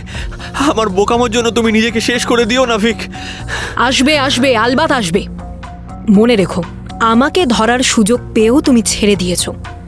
You emotional fool. ওই সাব ইন্সপেক্টরের রক্ত তোমার হাতেও লেগে আছে। আর আজ যদি তুমি না আসো, তোমার ভাইয়ের মৃত্যুর জন্য তুমি দায়ী থাকবে। অবশ্য তুমি যদি স্বেচ্ছায় মৃত্যুবরণ করো, তোমার ভাইকে আমরা বাঁচার একটা সুযোগ দেব। আর কোনো কথা নয়, চুপচাপ চলে এসো। একটু চালাকির চেষ্টা করলে তোমার ভাই কিন্তু মরবে। ভিকের ইমোশনাল ফুল বিড়বিড় করার অর্থ এতক্ষণে বুঝতে পারলাম। ও নিজেকেই বলছিল কথাটা। ও সব কিছুই ধরে ফেলেছিল, শুধু প্রমাণ সংগ্রহ করতে গিয়েছিল। শুধু আমি এই বোকামোটা না করলে আজ 2 শয়তানি ধরা পড়ে যেত। নিজেকে চড় মেরে শেষ করে দিতে ইচ্ছে হলো। স্ক্রিনে আবার অস্মিতের মুখ দেখা গেল। শিবান্না, আমাকে একটু বাড়িতে যেতে হবে। ওই ইন্সপেক্টর অভয় আবার বাড়াবাড়ি শুরু করেছে। বাবাকে ফোন করেছিল, জিজ্ঞাসাবাদ করতে আসছে। আমি গিয়ে সামাল দিই, নাহলে বাবা কি বলে বসবে। তবে চিন্তা নেই, পল আর ইব্রাহিম ভিক্টরকে তোমার কাছে নিয়ে আসছে। কিন্তু অত দূরে নিয়ে যাওয়ার কি দরকার ছিল? এই ওয়্যার হাউসেই তো মেরে দেওয়া যেত। না অস্মিত, বডি যেখানে ডাম্প হবে সেখানেই মারা ভালো। জানোই তো, ওই ওয়্যার হাউসের ডাম্প করার অসুবিধে আছে। আমি চাই না ভিক্টরের বডি কোনো দিন খুঁজে পাওয়া যাক। খুন করে মৃতদেহ নিয়ে যাওয়ার ঝামেলাও অনেক। আজকাল রাস্তায় বহু চেকিং। ও তো এখন স্বেচ্ছায় আসবে, আর এটাকে এখন তো আর নাইফ থ্রোয়ার কিলিং বলেও চালানো যাবে না। রয়ের লোক এখানে অলরেডি এসে গেছে, ইনভেস্টিগেশন হবে। তাই আগের প্ল্যান ক্যান্সেল। ওখানে মারবো, ওখানেই পুঁতবো। বাই দ্য ওয়ে, কোথায় ধরলে ওকে? ওই তো ব্যাংক থেকে বেরোচ্ছিল, মনে হয় তোমার অ্যাকাউন্ট চেক করে। ব্যাংকের বাইরে থেকেই গাড়িতে তুলেছি। ঋত্বিক কিডন্যাপ শুনে আর দুজন ট্রেন্ড অ্যাসাসিন সঙ্গে থাকায় বেশি ঝামেলা করতে পারেনি। ওখান থেকে সোজা ওয়্যার হাউসে নিয়ে এসেছি। ঠিক আছে। মিলিটারি গাড়ি যেটা অ্যারেঞ্জ করা হয়েছে ওটা করে লোকেশনে পাঠিয়ে দাও। পল আর ইব্রাহিম যেন ওখান থেকেই কমান্ডো ড্রেস পরে নেয়। সব পেপার ওয়ার্ক যাতে সঙ্গে নেয়। রাস্তায় পুলিশ আটকালে কাগজ দেখালেই ছেড়ে দেবে। ওখানে ভিক্টরকে top secret high security prisoner বলে দেখানো আছে। তুমি তোমার বাড়িতে গিয়ে পুলিশকে সামলাও, আমি এদিকটা দেখে নিচ্ছি। হ্যাঁ, আর শোনো, আমার সাজেশন হলো হেভি সিডেটিভ দিয়ে ব্লাইন্ডফোল্ড করে দাও। কোথায় যাচ্ছে যেন বুঝতে না পারে, আর রাস্তায় কেউ যেন ভিক্টরের মুখ না দেখতে পায়। যদিও আলটিমেটলি মরবে, still he is a very cunning and dangerous man. কোনো চান্স নিও না। সেডেটিভটা এখনই দিয়ে দাও। হ্যাঁ জানি জানি, সব তো আগেই বলেছো, আবার না বললেও চলবে। জানো তো, এত তাড়াতাড়ি না আমাদের এটা করার ইচ্ছে ছিল না। তোমার সঙ্গে বন্ধুত্বটা বেশ এনজয় করছিলাম, খুব কেয়ারিং তুমি। কিন্তু ভিক্টর কলকাতায় রকে নিয়ে এসে গোলমাল পাকিয়ে দিল। আর তো রিস্ক নেওয়া যায় না, তাই অদ্যই শেষ রজনী। এবার রাগে গাটা রিরি করে উঠল। দাঁতে দাঁত চেপে বললাম, তুমি ভাবছো এত সহজে পার পেয়ে যাবে? ভিক ব্যাংকে গেছে মানে নিশ্চয়ই তোমার সমস্ত ডিটেলস বের করে নিয়েছে। আইএসআই থেকে কবে কত টাকা নিয়েছো সব জানা গেছে। আমাকে কি এতই বোকা ভেবেছ? সমস্ত ট্রানজ্যাকশন ক্রিপ্টোকারেন্সিতে হয়েছে, কেউ কোনো দিনও জানতে পারবে না। বাই দ্য ওয়ে, ভিক্টরের মতো এবার তোমার মাথাও কালো কাপড়ে ঢেকে দেওয়া হবে, জাস্ট ফর প্রিকশন। সামনের গুন্ডাটার থেকে একটা কালো কাপড় নিয়ে শিবান্না আমাকে পরিয়ে দিল। চোখের সামনেটা অন্ধকার হয়ে গেল। মরিয়া হয়ে বললাম, তোমরা দুজনে মিলে অবিনাশ বাবুর খুন করেছো জেনেও ভিক তোমাদের ছেড়ে দিয়েছিল, তোমাদের ভালো হওয়ার একটা সুযোগ দিয়েছিল, তার এই প্রতিদান দিলে তোমরা? Oh that one. Abinash Chowdhury just একটা ডিস্টারবেন্স ছিল। এটা ঠিক যে ও সত্যিই আমাকে মারার প্ল্যান করেছিল কোম্পানির শেয়ার দখল করার জন্য। সে ব্যাপারে আমি ভিক্টরকে মিথ্যে কথা বলিনি, প্ল্যানটা সত্যিই হয়েছিল। কিন্তু আমি কখনো অসহায় ছিলাম না। যার পেছনে আইএসআইয়ের হাত আছে, অবিনাশের মতো চুনোপুটি তার কি ক্ষতি করতে পারবে? He was just a small inconvenience. তাছাড়া অবিনাশের জন্য অস্মিত কম্প্রোমাইজ হচ্ছিল, কারণ ওর বাবা অবিনাশের থেকে এক গাদা লোন নিয়ে বসেছিল। আইএসআইকে ব্যাপারটা জানাতে তারাও বলল টু রিমুভ দ্য অবস্ট্রাকল। প্রথমে ভাবলাম একটা অ্যাক্সিডেন্ট অ্যারেঞ্জ করি, তারপরে মনে হলো এটাকেও তো নাইফ থ্রোয়ারের ভিকটিম বলে চালানো যেতেই পারে। অস্মিত বারণ করলো, কারণ খুনটা আমার বাড়িতে হলে পুলিশ এসে জিজ্ঞাসাবাদ করবে। কিন্তু তখন আমার মাথায় রোগ চেপে গিয়েছিল। ওই অবিনাশ চৌধুরীকে নিজের হাতে শেষ করতে না পারলে আমার শান্তি হচ্ছিল না। আর একটা খুন তো আমার নিজের হাতেও করা উচিত, তাই না? ভাড়া করে খুন করাচ্ছি ঠিকই, কিন্তু এর পেছনের মাথা তো আমারই। আমি নিজেই তো আসল নাইফ থ্রোয়ার, তাই এক তো বানতা হ্যায়, তাই না? বলে শিবান্না আবার হেসে উঠল। ওর ওই হাসির শব্দে মাথায় আগুন জ্বলছিল। ওকে মানুষ বলে আর মনে হচ্ছিল না।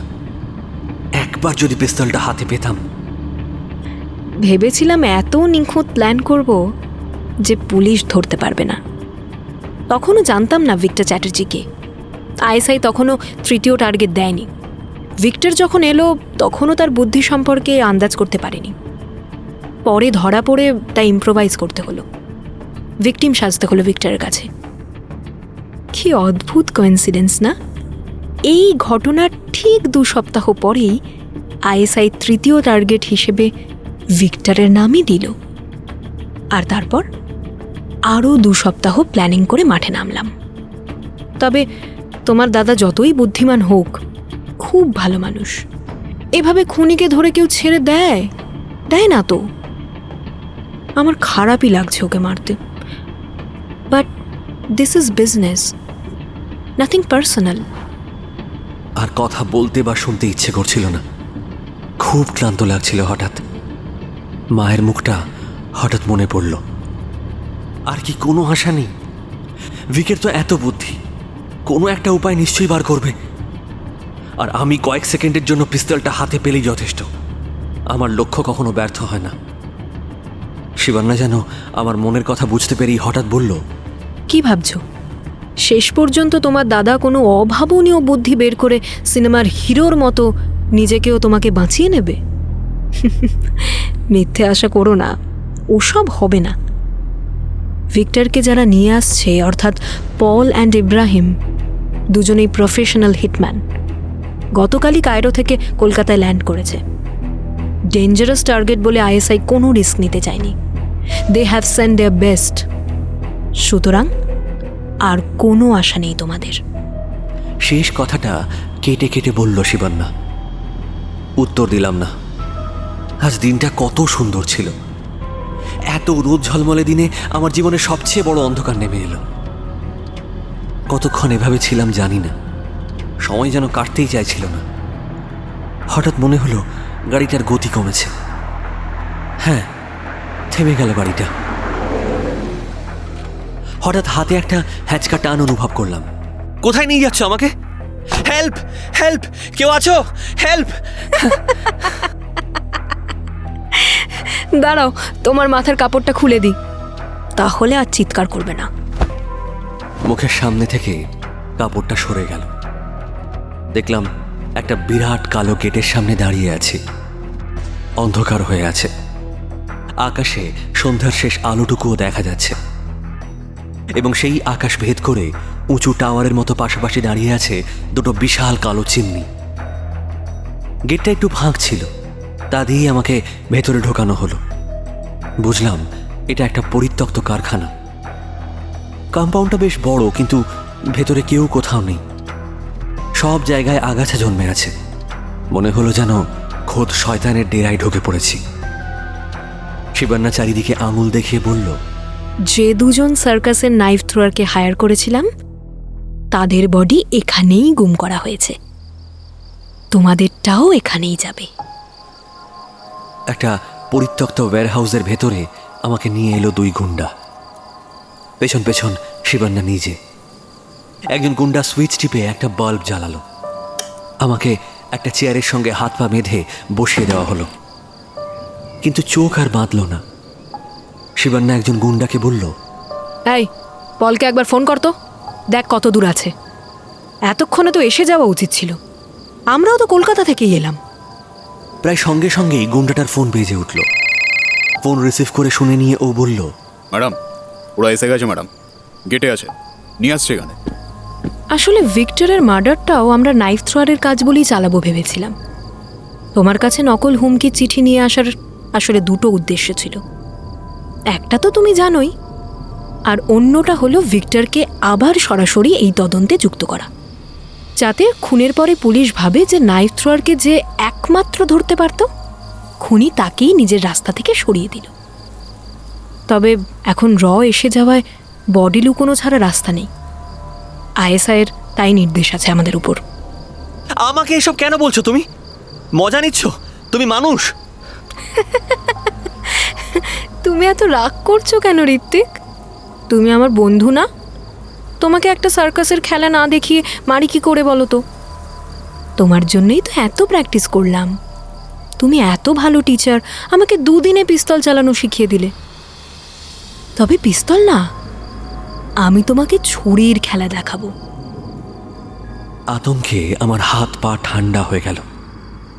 শিবান্নার হাতে উঠে এসেছে একটা থ্রোয়িং নাইফ। পল আর ইব্রাহিমের কখনোই ভিক্টরকে মারার কথা ছিল না।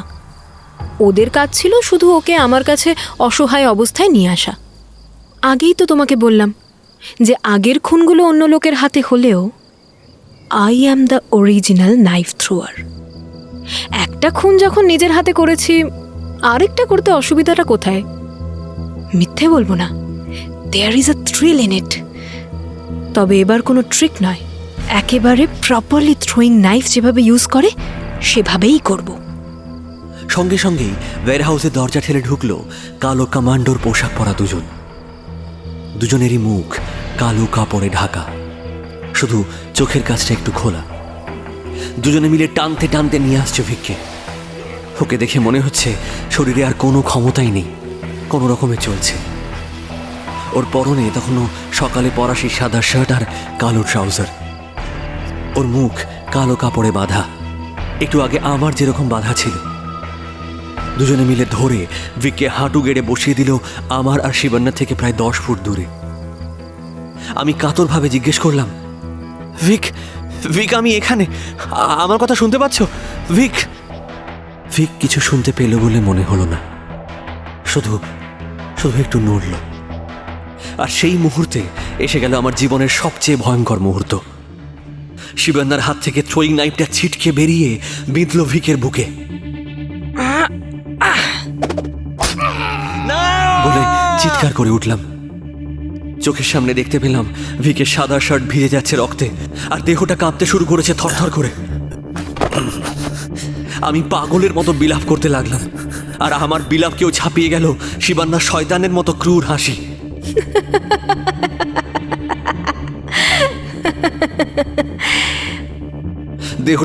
দেহটা প্রায় 30 সেকেন্ড থরথর করে কাঁপলো, তারপর স্থির হয়ে গেল। সব শেষ। আমি চোখ বন্ধ করে নিলাম। কান্নায় বুকটা ফেটে যাচ্ছে। সেই অবস্থায় চোখ বন্ধ করে পাগলের মতো চিৎকার করে বললাম, আমাকে মেরে ফেলো শিবান্না, তুমি আমাকে মেরে ফেলো, কারণ আমি যদি বেঁচে থাকি তুমি আর অস্মিত কিন্তু বাঁচবে না।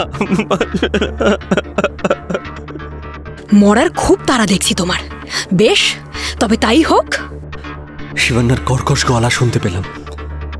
আমি আর চোখ খুললাম না। আর কিছুই দেখার নেই আমার। মৃত্যু যদি আসে, এভাবেই আসুক। সাঁই সাঁই করে পরপর দুটো শব্দ শুনতে পেলাম। সেই সঙ্গে একটা অদ্ভুত আওয়াজ, যেন কারো দম আটকে গেল।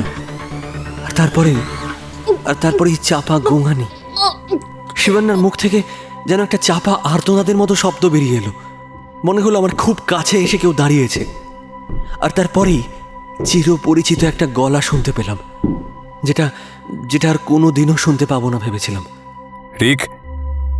রিক, চোখ খোল, আমার কিচ্ছু হয়নি, এ দেখ একদম ঠিক আছে।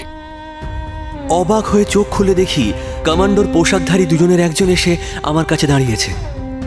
তার মুখোশ সে খুলে ফেলেছে। সে আর কেউ নয়, ভিক। আমার দিকে তাকিয়ে মিটিমিটি হাসছে। আমি কি স্বপ্ন দেখছি? জীবনে কোনোদিন এত খুশি হইনি। বললাম, ভিক, ভিক তুমি ঠিক আছো? তুমি ঠিক আছো ভিক? আমার চোখ থেকে আবার জল গড়িয়ে পড়ল, তবে এবারেরটা আনন্দ অশ্রু। একটু সম্বিত ফিরতে বাঁদিকে তাকিয়ে দেখলাম দ্বিতীয় কমান্ডোটা তখনও মুখোশ খোলেননি। সে শিবান্নার দিকে একটা অদ্ভুত অস্ত্র তাক করে আছে। একটু ভালোভাবে তাকিয়ে বুঝলাম সেটা একটা ক্রসবো, বিশেষভাবে কাস্টমাইজ করা, যাতে একসঙ্গে দুটো তীর লোড করা যায়। দেখলাম শিবান্নার 2 গুন্ডা মাটিতে লুটিয়ে পড়ে আছে। দুজনের গলাতেই বিঁধে আছে তীর। ভিক দ্রুত আমার বাঁধন খুলে দিল। শিবান্না ঘটনার আকস্মিকতায় একেবারে হতচকিত হয়ে গিয়েছিল। এবারে কাঁপা কাঁপা গলায় বলল, তাহলে ওটা কে? আমি কি জানি, তুমি মেরেছ, তুমি নিজে গিয়েই দেখো। শিবান্না দৌড়ে সাদা জামা ও কালো ট্রাউজার পরা মৃতদেহটার কাছে গেল। তার মুখের কালো কাপড়টাকে এক টানে সরিয়ে দিয়েই অস্ফুট একটা আর্তনাদ করে উঠল। না অস্মিত, না, এটা কি হয়ে গেল? এটা আমি কি করলাম? না না না অস্মিত, অস্মিত না, অস্মিত, এটা আমি কি করলাম? এটা অস্মিত, অস্মিত। বিলাপ করতে লাগলো শিবান্না। কিভাবে কি হলো আমি ঠিক বুঝতে পারছিলাম না। ভিকের জায়গায় অস্মিত কিভাবে গেল? পল আর ইব্রাহিম নামে ওই 2 দুর্ধর্ষ অ্যাসাসিনেরই বা কি হলো? আর এই মুখোশ পরা লোকটাই বা কে? ভিক আমার দিকে তাকিয়ে শান্ত স্বরে বলল, তোর মনের অবস্থাটা বুঝতে পারছি। আসলে কাল পাটকার সাহেব যখন আইএসআই ইনভলভমেন্টের কথাটা বললেন, আমি তখনই বুঝে গেছি যে The letter Shivanya showed was completely fake. আইএসআইয়ের মতো অর্গানাইজেশন কপিক্যাট কিলিং নিয়ে মোটেই মাথা ঘামাবেন না। তাদের মেথড কপি করে কেউ খুন করলে সেই খুনিকে হুমকির চিঠি পাঠানোর সময় তাদের নেই। They should have ignored. ওই চিঠিটা জাস্ট তোকে বিভ্রান্ত করার জন্য দেখিয়েছিল শিবান্না। তোকে এইভাবে ম্যানিপুলেট করার একটাই কারণ কি জানিস? They want to make me weak. অর্থাৎ আমি আইএসআই এর নেক্সট টার্গেট, আর এরা দুজন নেই আইএসআই এর ঘুঁটি। তবে আমার ধারণা Shivanna is the ultimate master mind behind this entire set up, and Asmit শুধু অ্যাকমপ্লিশ। এই পুরো ব্যাপারটা আজকে বুঝতে পেরে সকালেই অভয়ের সঙ্গে দেখা করে কিছুটা ধারণা দিয়েছিলাম। পাটকার সাহেবকেও জানাই, ঠিক করেছিলাম শিবান্না আর অস্মিতের সমস্ত ব্যাঙ্ক অ্যাকাউন্টসগুলোকে ট্রেস করে দেখব if they have been any major transactions recently. এর মধ্যে জাস্ট একটা জিনিসই আমি জানতাম না, যে শিবান্না তোকে মেন্টালি এতটা ম্যানিপুলেট করে ফেলেছে। তুই হয়তো গোপনে কয়েকবার ওর সঙ্গে দেখাও করেছিস, তাই না? আর সেটা আমার কাছে লুকিয়েছিস। আমি মাথা নিচু করলাম। ভিক আমার পিঠে হাত রেখে বলল, আচ্ছা ছাড় এসব, ভুল থেকেই তো মানুষের শেখে। শিবান্না হঠাৎ উঠে দাঁড়িয়ে জ্বলন্ত চোখে ভিক্টরের দিকে তাকালো, তারপর হিংস্র গলায় বলল, তুমি আজ আমার একমাত্র ভালোবাসাকে আমার নিজের হাতে খুন করতে বাধ্য করলে। যদি বেঁচে থাকি আমি এর শোধ নেব Victor Chatterjee. I will finish you, I will kill you with my own hands. তুমি দেখে নিও ভিক্টর চ্যাটার্জি। কি বললে? হ্যাঁ, তোমার একমাত্র ভালোবাসা? ভালোবাসতে তুমি জানো? হ্যাঁ, তুমি নিজেকে ছাড়া কাউকে ভালোবাসো না শিবান্না, অস্মিতকেও বাসতে না। ভালোবাসতে হলে না সবার আগে মানুষ হতে হয়, সেই মনুষ্যত্ব তোমার মধ্যে নেই। আমার ভাইকে তুমি যেভাবে কষ্ট দিয়েছ, কোনো শাস্তি তোমার জন্য যথেষ্ট নয়। তুমি নিশ্চয়ই বেঁচে থাকবে শিবান্না, আর জেলে বসে প্রতি মুহূর্ত তোমার ইষ্ট শয়তানের কাছে প্রার্থনা করো, যাতে জীবনে কোনো দিন আর আমার সঙ্গে দেখা না হয়। হলে সেদিন আরো বড় শাস্তি পাবে। And I promise you that.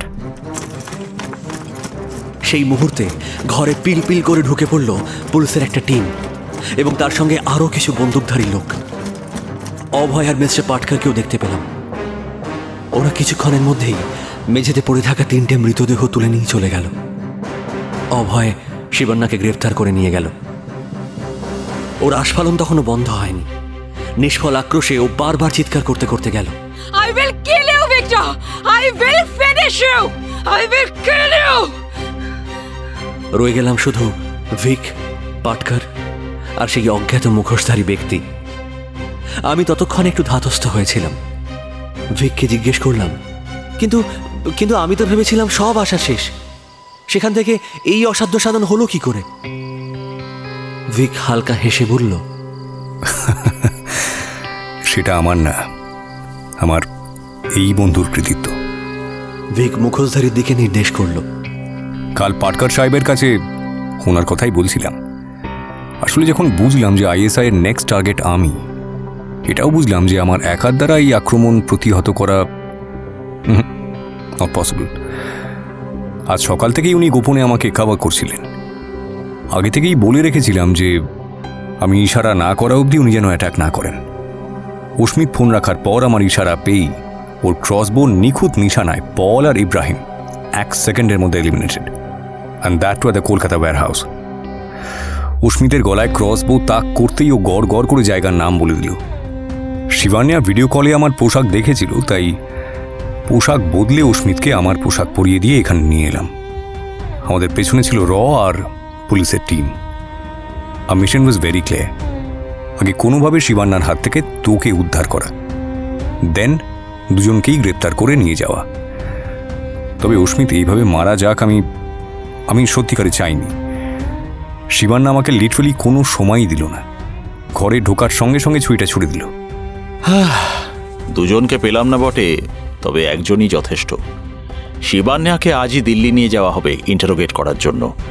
ISI এর কে ওকে হ্যান্ডেল করতো সেটা আমাদের জানা দরকার। কিন্তু ইনি কে? এনার পরিচয় কি? অবশ্য ইনি যদি পরিচয় গোপন করতে চান তাহলে আমি জানতে চাইব না। উত্তরটা দিলেন মুখোশধারী নিজেই। মুখোশটা এক টানে খুলে ফেললেন। দেখলাম মধ্যবয়স্ক এক ভদ্রলোক, মাথায় কাঁচা পাকা চুল, মুখে খোঁচা খোঁচা দাড়ি, চেহারা রুক্ষ। তবে সবচেয়ে অবাক হলাম অন্য একটা জিনিস দেখে, সেই সঙ্গে বুকটাও একটু কেঁপে উঠল। ভদ্রলোকের বাঁ চোখে একটা কালো রঙের প্যাচ লাগানো। উনি আমার দিকে করমর্দনের জন্য হাত বাড়িয়ে দিয়ে বললেন, you are very brave Hrithik, लेकिन आगे से सिर्फ दिल से नहीं दिमाग से भी सोचना, ठीक है? আলাপ করিয়ে দিই, ইনি হলেন মোহন সিং। আমি বিস্ফারিত চোখে বললাম, এক চক্ষু তীরন্দাজ?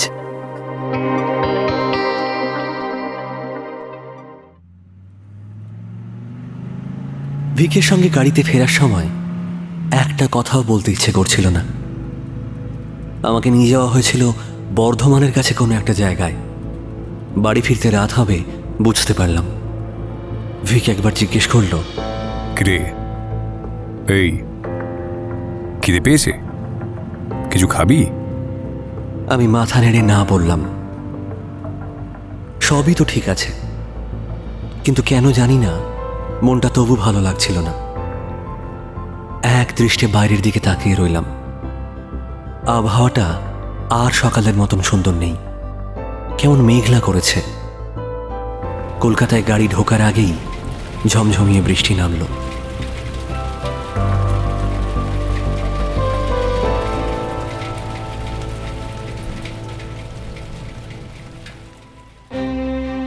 আজ কাহনে শুনলেন knife thrower the final shot, রচনা ডক্টর অমৃতেন্দু মুখার্জি। গল্পটা যদি আপনাদের ভালো লেগে থাকে, কাইন্ডলি গল্পতে একটা লাইক এবং হাইপের পাশাপাশি কাহনে একটা সাবস্ক্রাইব করে বেল আইকন প্রেস করে দেবেন কাইন্ডলি।